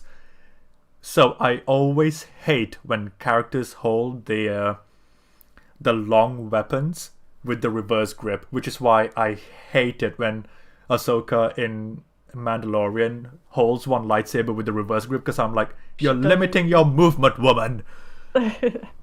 Like... Yeah, I did think that was a bit weird when I was watching it. I was like, she's holding the lightsaber weird. Like, that kind of a stance can work if you have one long weapon on one hand and a dagger with the reverse grip on the second hand, which is what traditionally was used whenever you're dual wielding, because if you have two long weapons, you could hit yourself more than anything else, which I know from experience. But if you have the long one and the short one, there's less chance of you hitting, and you can focus one on attack, one on defense at the same time, so there's a lot of flexibility in moveset. So that can work. But holding a long thing with the reverse grip is just retarded, and I hope films stop doing it, but I know they're not, because it looks cool. Yeah, they're just kind of like, it looks cool, so we're going to keep it in. Just like, stop it. But yeah, battle's going, and tisms are happening, and people are supposedly dying. But then Mulan finds the be true to yourself moment, and her armor is being disregarded. And all I was thinking was, I'll just take this off. Mulan, I know you want to have your I'm a woman moment, but armor is still helpful in a battle. Yeah, please wear it. She could have just took the helmet off. She didn't need to take the whole armor off. Like, I get that it might have been a tiny bit damaged, but like, the rest of it was okay. Why are you taking it off? And it sucks because, like, 2009 Mulan from China is like, Mulan over there is fully decked out with armor. It's like, yes, I'm a woman, but I also like to live. Yeah. Oh. Like, you can have the armor and still be a woman. It is doable. Yeah, it's like Mandalorian with the female Mandos and them having armor. It's like, have armor. It's pretty useful, I hear. Yeah. Oh, and then she kicks the spear with her toes, and I'm like, oh, well, there's 3 toes of yours that are broken. Yeah, you just lost your feet. It's just... I know it's a signature move, but it's such a retarded signature move. Yeah. It's like Harry Potter constantly uses Expelliarmus, and it's like, dude, these people are trying to kill you. Stop trying to just disarm them. I mean, he is a Goodman, so... we can't be having the Goodman kill people. This is true. Well, not even kill him, like, kill them, but, like, he had other spells that you could use to, like, knock people over or stun them, but instead it was always just like, I'm just going to try and take your wand. Yeah, because it's Harry Potter. He needs a challenge. Ugh. I couldn't care less about the Harry Potter Oh, I franchise. know. So It's just a thing that annoys me about it, because it's like there are other things you could be doing instead of that, and like it's like his signature move is always to disarm, and it's the only spell you ever see him use. I think it's So- because he doesn't know any other attacking spell, Yeah, and I think he's just too embarrassed to admit it in front of his mates. it's just like Expelliarmus. I know that one. Yeah, he's like, that'll do, right? That'll Yay. work. But yeah, it just reminded me of signature moves and stuff. It kind of annoys me when characters have a specific signature move. They always do. Like, I don't mind having a signature move, but I just prefer it not to be retarded, that's all. I mean, yeah, kicking a spear is just kind of. It just looks. They've just done it because it looks cool again. Or they think it looks cool. But then again, she does have the chi, so maybe she's superhuman and can so maybe she can tank a lot of damage. Yeah. Like, she could be like Barrett from Final Fantasy VII, where it's like, he's the tank. Attack him, please. Yep. Um, Oh, it's so fun playing as him. Oh god, yeah, like eventually I'm gonna get Final Fantasy VII, and it is gonna happen, but not yet. Oh yeah. But yeah, and after that, the morons retreat so that the trebuchet can come along. Oh, and not before we have a Dracula Untold moment where the witch turns into 100 birds. Yeah. Oh god, yeah. I forgot that happens in Dracula Untold. I know, I was like, I haven't watched that film in so long. And I was like, it's like at least Dracula Untold had Charles Dance in it. Yeah. That would have been fun. But yeah, they get attacked, and then the morons retreat, and now the trebuchet comes out, and I'm sorry, I jumped the gun on the trebuchet, but the truly retarded things start to happen. Oh my god. Okay, so I'm gonna try and see. Okay, so they all come together, the Chinese Empire, their army, they come together in little groups and put the shields together, all compact and all that, so that, they won't get attacked by, Dracula's bats. yeah. And you know what? The trebuchet, in the first 2 attempts, is so accurate that they managed to complete. Oh no, I skipped it a little bit there. It wipes out one half of the It wipes out 2 entire battalions in one That's go. And boom, like eviscerated them, completely demolished. And they hit. It takes a while, so they reload, put it on fire, and they fire it again, and they hit a second one. But when it comes to little old Mulan, firing her one arrow, they turn the trebuchet, they reload it, and my god, did they miss hardcore with that shot. It's not even close to Mulan, it just travels a good 100 yards beyond into the mountain, and I'm like, where did that aim go? It went bye-bye. It was... Oh my god, it was so... When I saw that, I was laughing so hard. I was like, this is Mandalorian levels of plot armor. Oh, looks like we'll be having that Mandalorian talk eventually. We'll see when. Yeah. I'm looking forward to having the fight against all of you. I mean, there are some things that I don't like about it, but I mean, I like more things about it than I don't like. So. Whether you like it or not is fine. But like, that's the thing. I'm perfectly comfortable talking about whether it's good or not, because I'm confident I can make the arguments I need to convey why it's bad. But I'm at happy the end to of the hear day, them. But it's like, at the end of the day, if you still like, I still like it. I think it's retarded as all hell, but I still like Mando. You know, Fair enough. I think it's stupid like Batman and Robin, so I have a good time with it. But if you're asking me about objective writing, my god, it's terrible. Fair.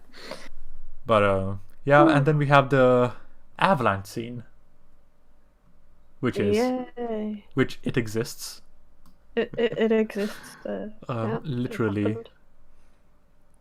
And I then watched it and I was like, it's weird because it's like, I don't know why everything, like I get why realism and all that crap, but it was so hard to see what was actually happening because there was this white glossy mist, like frosted glass all over the place, just obscuring the view, and you're like, I think something happened. But I get why it happened. They want to have the realism of being in an avalanche or whatever, but it's a film. Have some creative license. yeah. And I was Um, like, there was no way that horse was running on top of the avalanche. I know. It's just like, yep, that happened. Oh, and the way she summoned the horse as well. I was like, oh my god, it's like Roach from The Witcher 3. Yeah.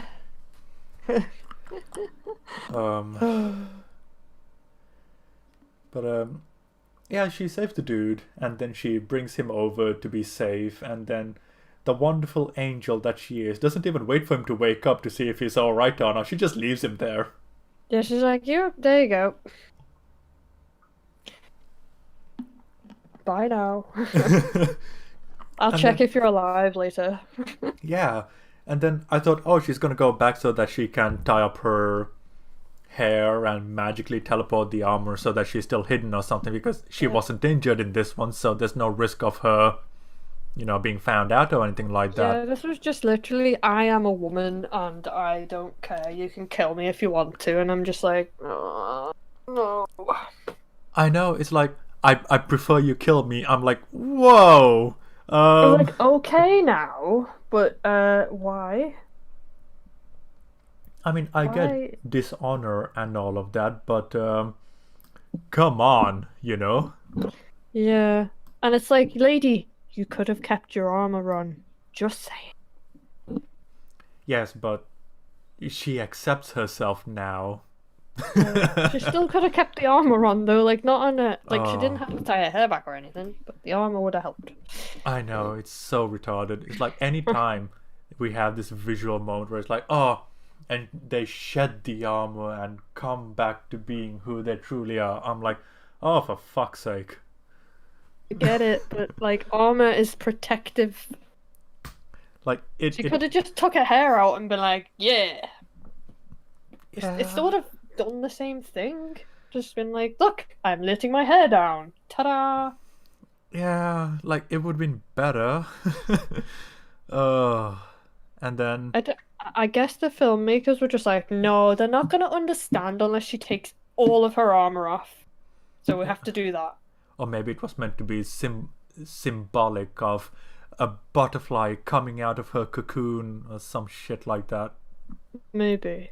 I feel like if you asked like the filmmakers and they were like, were you doing that? I feel like they'd go, yes, that's what we were doing. And then behind the scenes they're like, no, that's not what we were doing, but sure. In fact, I'd probably be like, was that what we were doing? Yeah, did we try? That was clever. I didn't realize that. And then it's just like, yeah, totally. I did that on purpose. Yeah. Oh, Jesus. But, yeah, and fucking retarded Mulan knows that the Rorans ran away. So it's like, oh yeah, the Rorans is still out. No, none of that. It's like, yeah, we defeated the army, so we're gonna go celebrate the victory now. But Yeah. she let them get away. She's not gonna tell anyone. Oh, okay. I guess that's okay. Yeah, this whole battle is just like, why? It was an exercise in patience. Yeah, I watched it and I was just like, oh, like Mikey enjoyed it, and I'm like, it's okay, you're 7. Oh, if it was my kid, I would have just gone like better things.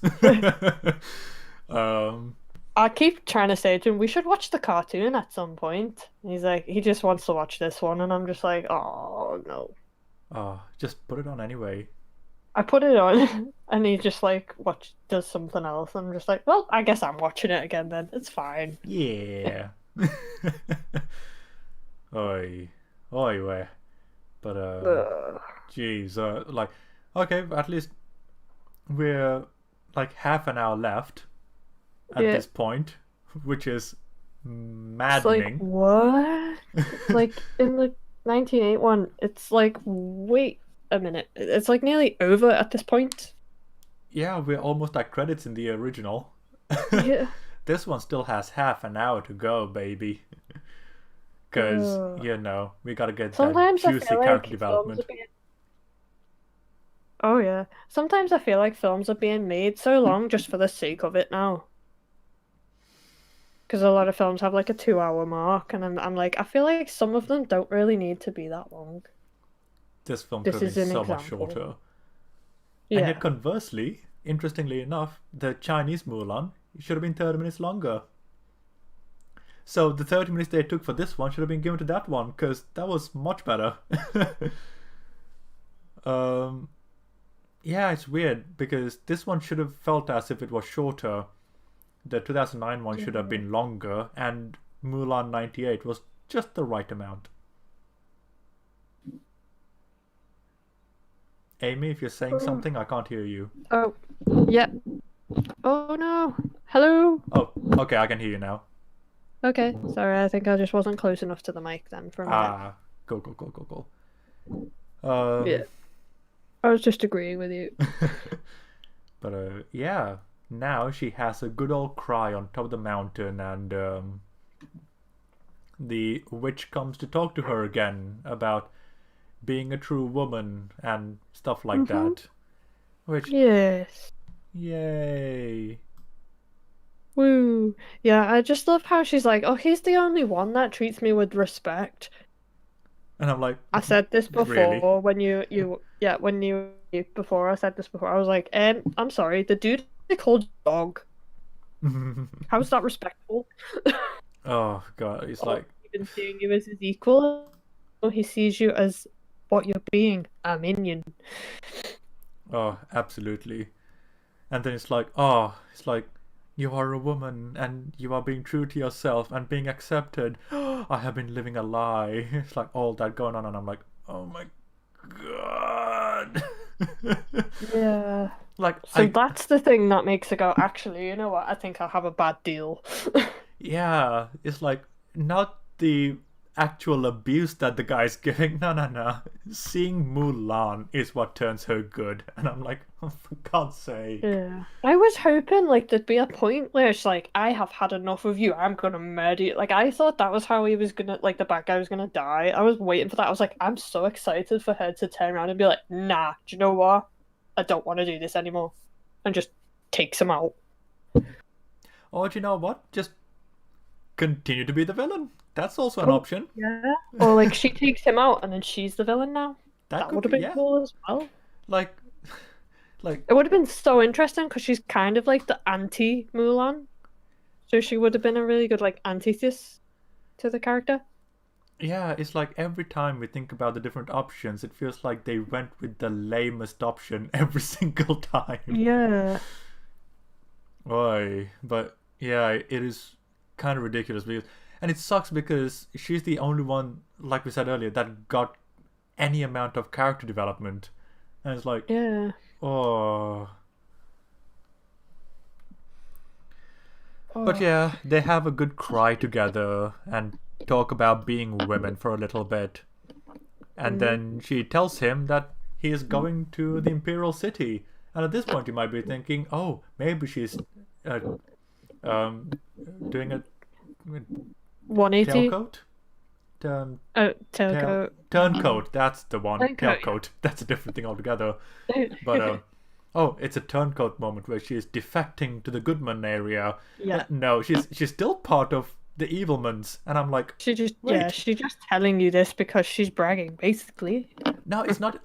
I genuinely feel like, oh, we don't have any way of Mulan finding out that they're going to be at the Emperor's place, so we gotta have this character tell her for reasons. Yeah. Like, they could have had the similar thing of where they pop out the snow and they're like, we're alive now. Full Or on zombie just- mode. But Yeah, or just having like one of them be alive and clearly heading in that direction. That would have been enough. But no, we have to have exposition. yeah, because we gotta be told what's happening. Or maybe if Mulan actually reported that some of the morons got away, Yeah. save some time along with it. But literally, this scene, it feels like it's genuinely here for one reason, and that is, oh, we gotta find a way to get Mulan back in the plot because we inadvertently put her out of the plot. Yeah. Because like in the 98 one, it is a case of she sees them and she's like, oh hell no, I gotta stop this. Yeah. But And in like this she's one- ultimately planning to go home first. Like in this one, Mulan literally just throws a strop and starts crying, and then it's like, oh, by the way, they're still alive. They're going to the place. Or even, like you said, she let some of them get away, so maybe she could have like tried to tell them and they could have been like, nope, we're not listening to you because you're a woman. And then she could have been like, fine, I'll go after them myself. That would have worked too. Or we could have just fast forwarded the you trusted me scene all the way over there, It's just Yeah. you could have made this so much shorter and more efficient, but it's terrible. It's bad. Real bad. But yeah, they have a good cry together, having some girl talk, and then they... Okay, this thing at the barracks. So, we start the conversation with Donnie and saying, I'm gonna execute you because you came back. And she's like, execute me, but listen to me first. Execute me, but wait a minute. Yeah, and then it's like, she tells everyone, oh, so this is what's happening. And then it's like, everyone just does the I'm Spartacus thing where it's like, I believe Mulan. It's like, okay, Yeah. great. And then, The music for that bit is actually called I Believe Mulan. oh, well, That's what the track's called, and I'm just like, this is awful. What the hell? But it's like, after she explains everything, Donnie Yen, straight from, mind you, a minute ago was ready to behead her, now says, Yeah. you will lead us to the Emperor's city. And I'm like, wait, That was a 180. Donnie, you were about to execute her and now you want her to lead your men into battle. What happened?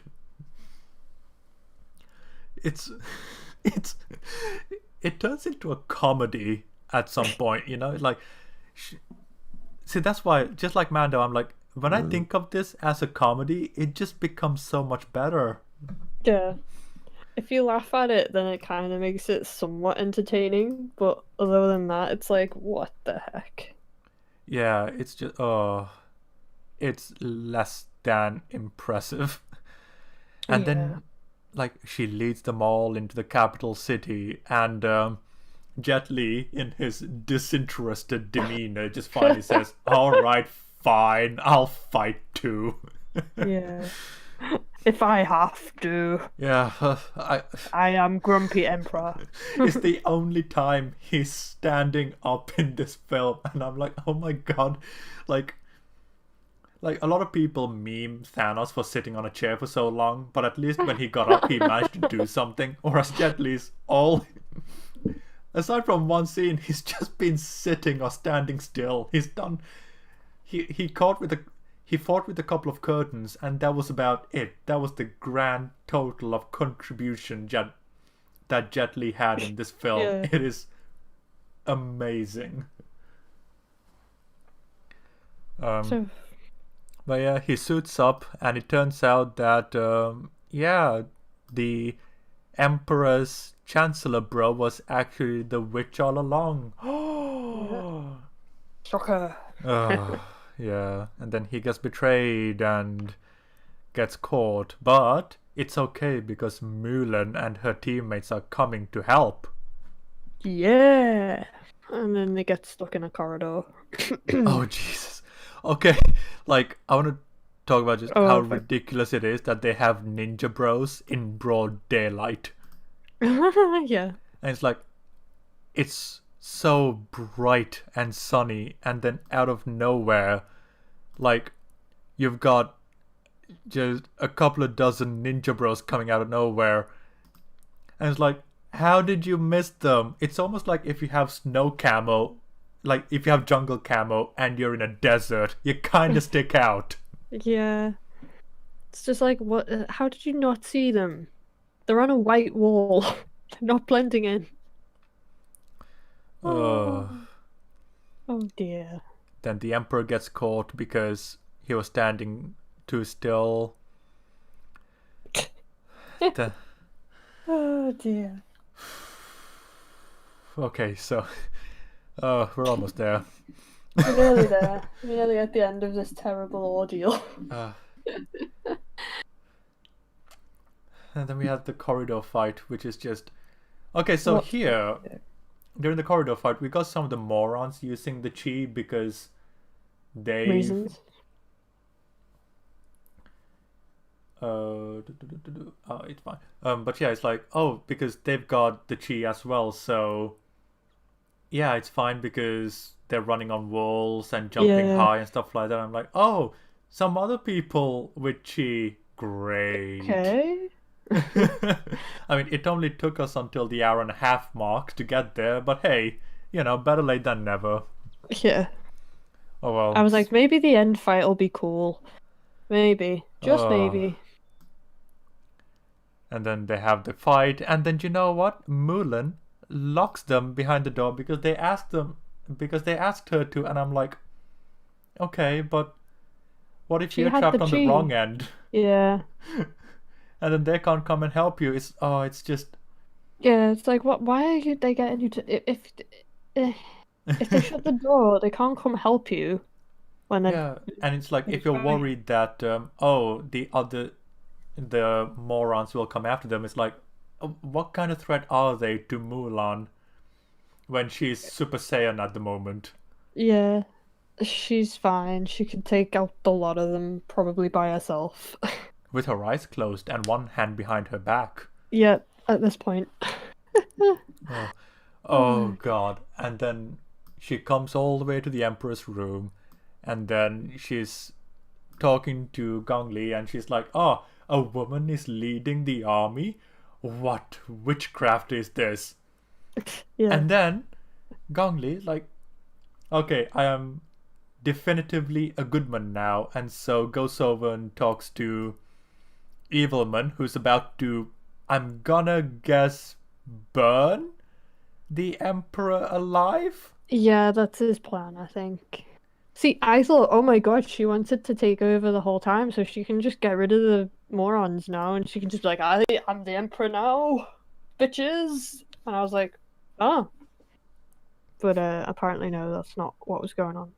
No, instead... She's good now. Yeah, she's just a good man now. And she comes to tell the moron, oh, hey, this is essentially what she does. She goes, na na na na na na, I'm a good man now. It's like, yeah. okay. She's like, oh, by the way, I'm a good person. And then just gently, just resting bitch He's face just the like, entire what? time. Just like, I'm getting paid, I'm getting paid, I'm getting paid. Just Yeah. like, not giving a damn about any of it. She's like, yeah, this is happening. Carry on. I just then- want my money. Oh god, the moron uses... Oh my god, his face over here is just priceless. I couldn't take him seriously at all, because the entire time I was thinking, oh dude, you're trying to look threatening, but Yeah, you're just it coming looks off as hilarious. adorable. But yeah, he draws an arrow about to kill Mulan, And then but you know, Witch decides, no, I'm gonna save Mulan because she's worth Reasons. saving. yeah, And I this would- shape-shifting woman can turn into anything and decides to just turn into the weakest bird that she can possibly be in order to take the arrow. yeah.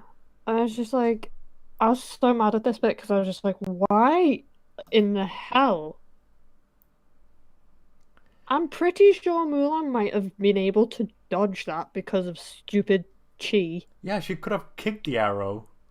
Exactly. I was like, why have you just killed one of the most, like, probably the only interesting character in this film in such a stupid way? Yeah, I reckon it's because she's like, "Do you know what? I want out of this film. Just take me out of this film, She's like, please. "Take I me want away." out. Help me." They're like, "Okay, here you go." Yeah. I was just like, she could have. Was it a case of we cannot have two women in this film? One of them has to die. Sexist. Was that what they were doing? Because that's not okay. Oh, yeah, it's like, yep, she dies, tells her to be true to yourself, yay, having Yeah. all that going on, and then she arrives at the Wicker Man, ready to save the Emperor, Yep. and the resulting fight. Okay, so this is something I really noticed, even in the trailers when they did it. Like, when she's fighting, or when she's moving about, occasionally they'd have a shot where the camera follows her movement. Yeah. Trying to... Oh, I think it's over here somewhere. But, when the camera tilts, if the character tilts as well? Yeah. It's like, there's another director who does that really well, called James Wan. He did Aquaman. And I'm like, yes, film, I should be watching Aquaman instead, shouldn't I? Which is just, like, I'm trying to see if I can... I feel like this was just, how can we recreate the rooftop scene? Turn it into scaffolding. Yep, that's a good idea. Oh, God, yeah, absolutely. Have And people then- fight with curtains. Yep, that's also a good idea. Oh, God. And the fight between the two of them is so moronic because, like, when you lock blades, that's something that never happens in real life because you're just trying to kill the other. It's something that only happens in film because Because it looks cool. drama. Yeah. But these two doing it was so comical and it lasts way too long. It's so funny. It's really hard not to laugh. It looks like Yeah, it looks like he's seriously constipated. and That's what he's it looks growling like. as well, going the entire time. And I'm like, my God, what is this film? And like, if you watch closely, like, and the fact that they put it in slow motion is the worst part. But she throws her blade away. It's not like, I know it's meant to be like, oh, it was hit with such force that she loses her grip. But no, in this shot, this slow motion shot, that's meant to be like, oh, she's losing her blade. It's like, yeah, she threw her blade. Yeah. And I'm like, oh, well, what the hell are you doing, film? It is. There we go. She literally chucks it. She chucks it. Bye, sword. Later. Yeah, and then the sword melts in the Oh yeah. lava like the T-1000 does. Yeah. And it's like, And honestly, it's more emotional when it's the T-1000.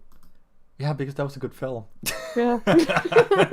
And the T-1000 has a lot more personality than most people in this film put together. Yep. You are not wrong there. Oh, And but- now she's like, damn it, why did I throw my sword? I could have used that. Why didn't I think? It's just like with the armor. Damn it. Oh. Oh God. And then right after that, we come to the beam that they're balancing on top of. Oh yeah. And it's like, okay, Seesaw so anyone? I would be okay with this in theory if, theoretically, when the rope is being cut, if she already has a hold of the rope. But no, instead, I'm just trying to play it in increments so that we don't get copyright hardcore. But Yeah, that's right. but yeah, What? just so comical. Instead, she cuts it and then she grabs onto it, and I'm like, What? no. I don't care how much chi you have. You're not gonna do that, bro. It is. You literally just made us believe that you dropped the other sword. That sword looks fucking heavy. How have you not dropped that one? I know. But Just what? she lets go of it later though, because it's not her sword. I guess maybe. Ugh, I don't know. But Bye. yeah, she tries to save the Emperor, bro. We get a fake out with the lucky cricket in the hallway. Yeah. But I was like, no, they killed Cricket. Actually, I don't care about him in this movie. it's like the only reason I know it's cricket was because he had throughout the it's so because bad. his name is Cricket. This is so bad, but the entire time I was thinking, oh, Pudding got killed. And it's like, oh no, that's actually Cricket. It's like, oh, yes, let's call him Cricket. That's a lot more appropriate instead of just calling him Pudding. But yeah, he shoots an arrow at the Emperor, hoping to kill him because, going Wicker Man isn't going to work. Yeah. But- And somehow he survives this. Like, he's not dead. Yeah, he falls. Oh, but he got chi, so it's okay. Chi apparently makes it okay for you to fall through, like, massive stories and not die. Yes, it's like an impact compensator. You can take a lot when you got chi. It explains why she can kick spears and also apparently arrows. Yeah. Just what the hell? I'm just trying to get that part because, okay, so he shoots, Emperor catches the arrow, so I'm okay, so Emperor's got chi, fair enough, he can catch the arrow, wonderful, but, Moron is still alive, so we're gonna have to, bring the kill up to the next level. Yep. Because of that, Emperor decides, you know what? I've done nothing all film. I So I'm catch arrows now. So I'm gonna continue to do nothing in this film. So he's just tosses the arrow up into the air, which is okay. Interesting tactic. But signature move is coming up after all. So Mulan jumps and kicks the arrow. Because that's how it works. Yeah, because she's been kicking things this whole movie, so why not? We have to have her kick something again. Yes, but this time she kicks the arrow so hard that the moron missed it and dies. Even Yep. though moron has caught multiple arrows so far. I guess Yep. it's the kick that really put the nail in the coffin. Yep. See, screw archery, just kick. Yeah. Kick arrows. I mean, why spend all that time in training with archery when all she needed to do was practice her kicking? Yeah, Rip archers, I guess. I know, right? Ugh. But, I watched it and I was just like, okay, for real. I was so annoyed because I was like, I wanted a Falcon Lady to beat the shit out of him. That's how I wanted him to die. Oh, but you know what? That makes some sense. We can't have that now, can we? Oh dear. Um, It makes me angry because it sort of feels like the director just doesn't care. I doubt she does, genuinely. It makes me very angry about that. Not with the way this film is put together. I genuinely cannot believe they cared. Or if they cared, they didn't care much. Yeah, it makes me angry. Like, say what you will about Zack Snyder and his, quality of films, but the guy cares, Yeah.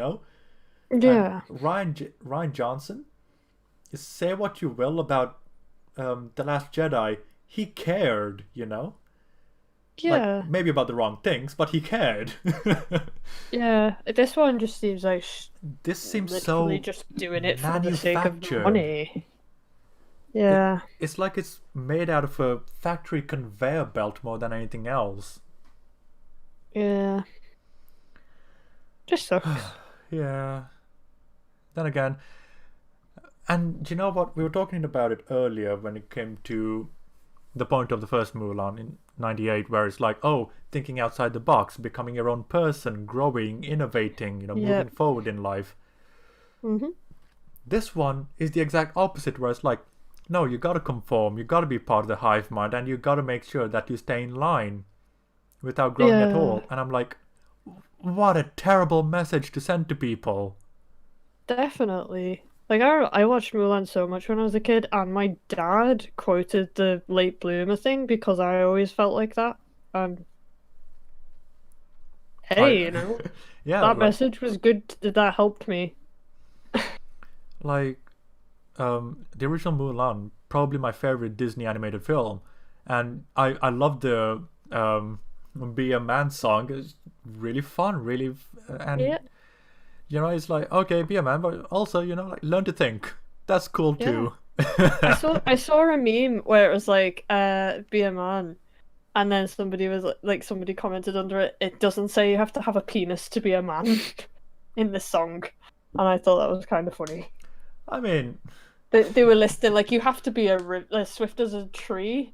You have to be, I can't remember what it is, but like they just listed off all the things in the song, and it's like that is apparently all you have to do to be a man, and that rather amused me. I mean, technically, yes, this is true. If you want to get technical about it.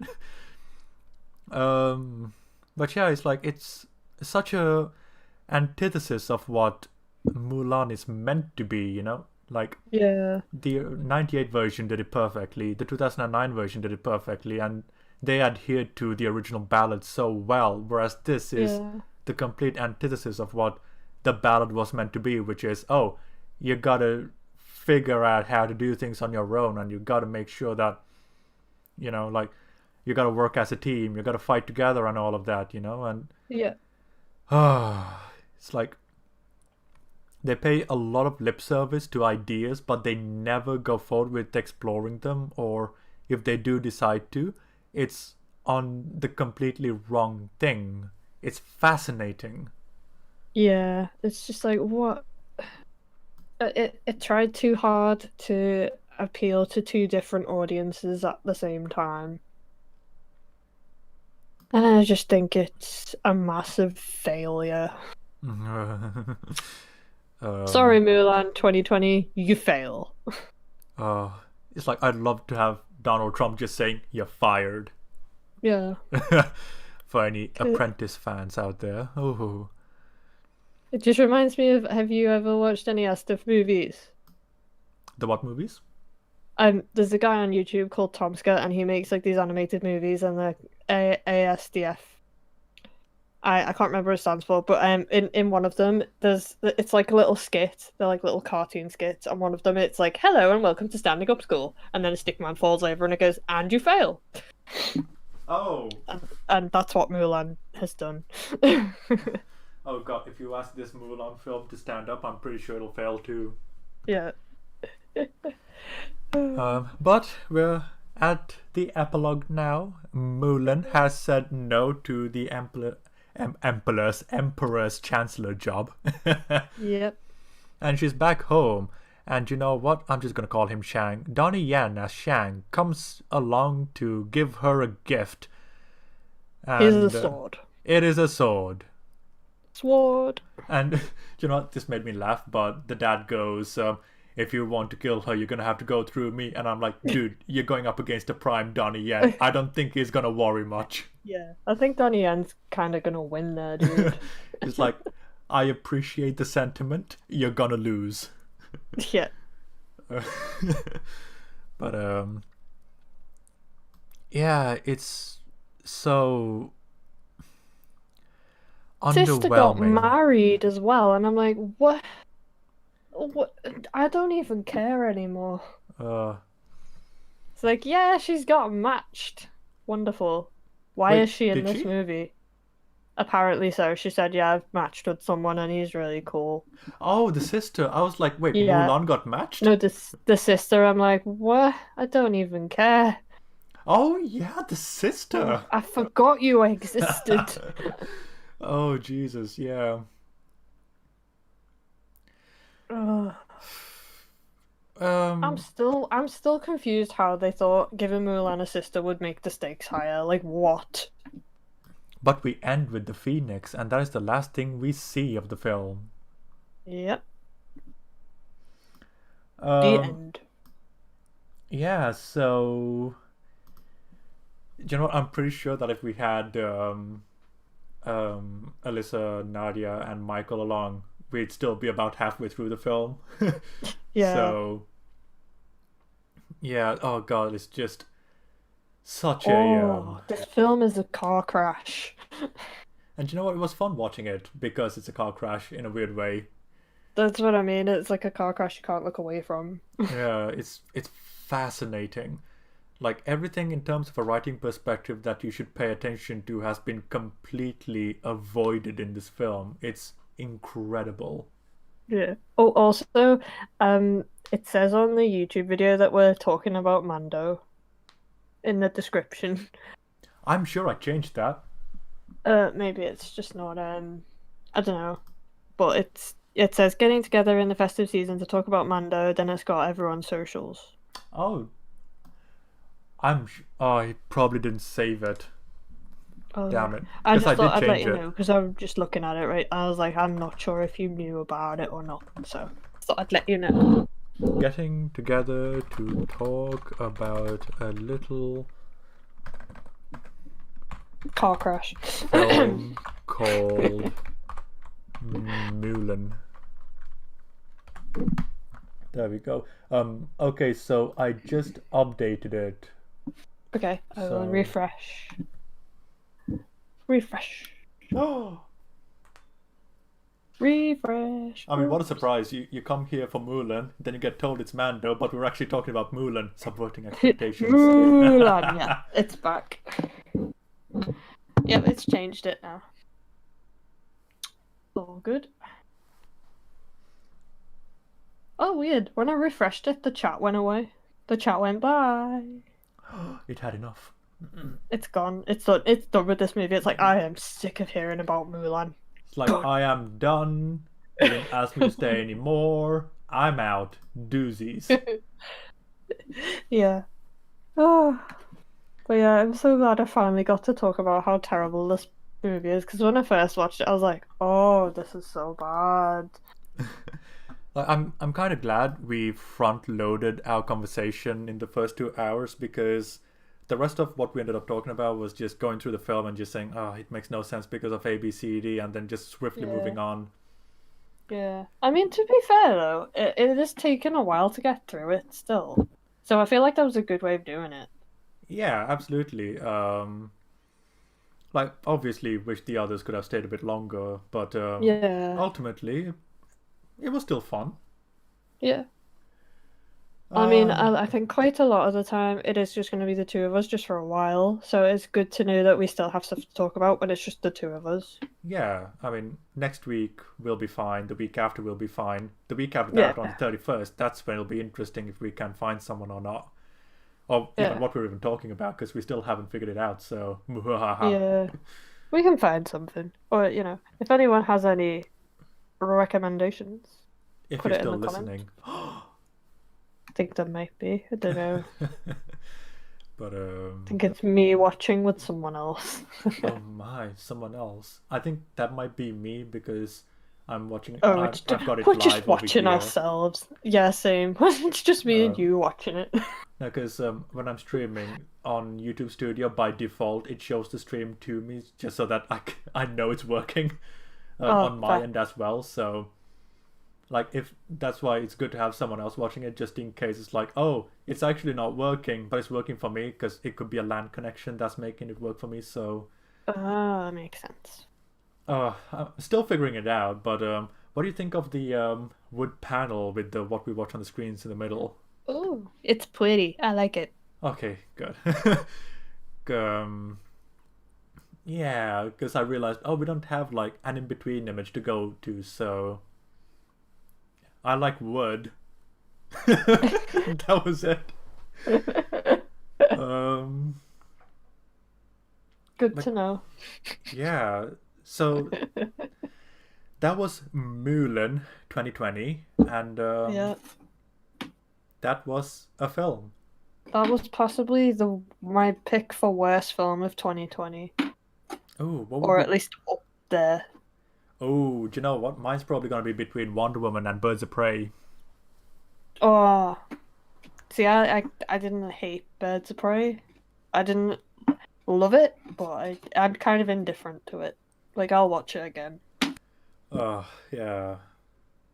I can't say I But this share one- those sentiment. That's fair enough. It's mostly because I love Harley Quinn, so I will get as much Harley Quinn as I can in whatever form, and that's terrible, but you know, that's where I'm at. Well, I ain't gonna judge that. I'm just being honest. Fair. Right, No, so but yeah. is there anything else you wanna I cover? don't know. Do we want to recommend? Obviously, not necessarily anything to do with Mulan, I don't know. but we can just recommend stuff we watched, whatever. I would recommend the 2009 Chinese Mulan. That's a solid film. Yeah. And if anyone's not seen the 98 one, I'd recommend that. And also, if you've not seen Cobra Kai Season 3 yet, go watch it because it's good. Oh yeah, that's out, isn't it? Mm-hmm. So yeah, there you go. It's You've really got Mulan or Cobra Kai. Watch either of them. Uh-huh. Or both of them. Or both of them. Yeah.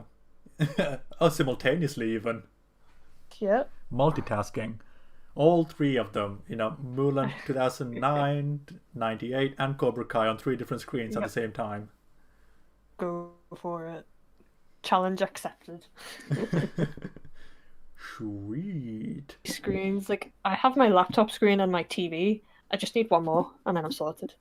I've got a third screen, but I have nowhere to put it, so I can't use it. Right now, no. I'm using my TV and my computer screen. Oh, fair. Oh. Right.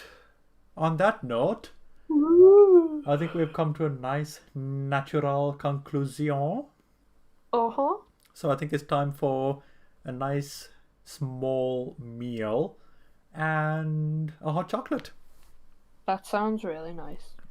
Okay, so Enjoy. for anyone who's still watching, thank you for staying up until this point in the stream. I very much appreciate you having you here. Mm-hmm. So Thank you I look for listening to us ramble. Sorry, carry on. It's all right. Yeah, so I look forward to seeing you again next week. So take care Yeah. and goodbye. Ta-ta. Bye.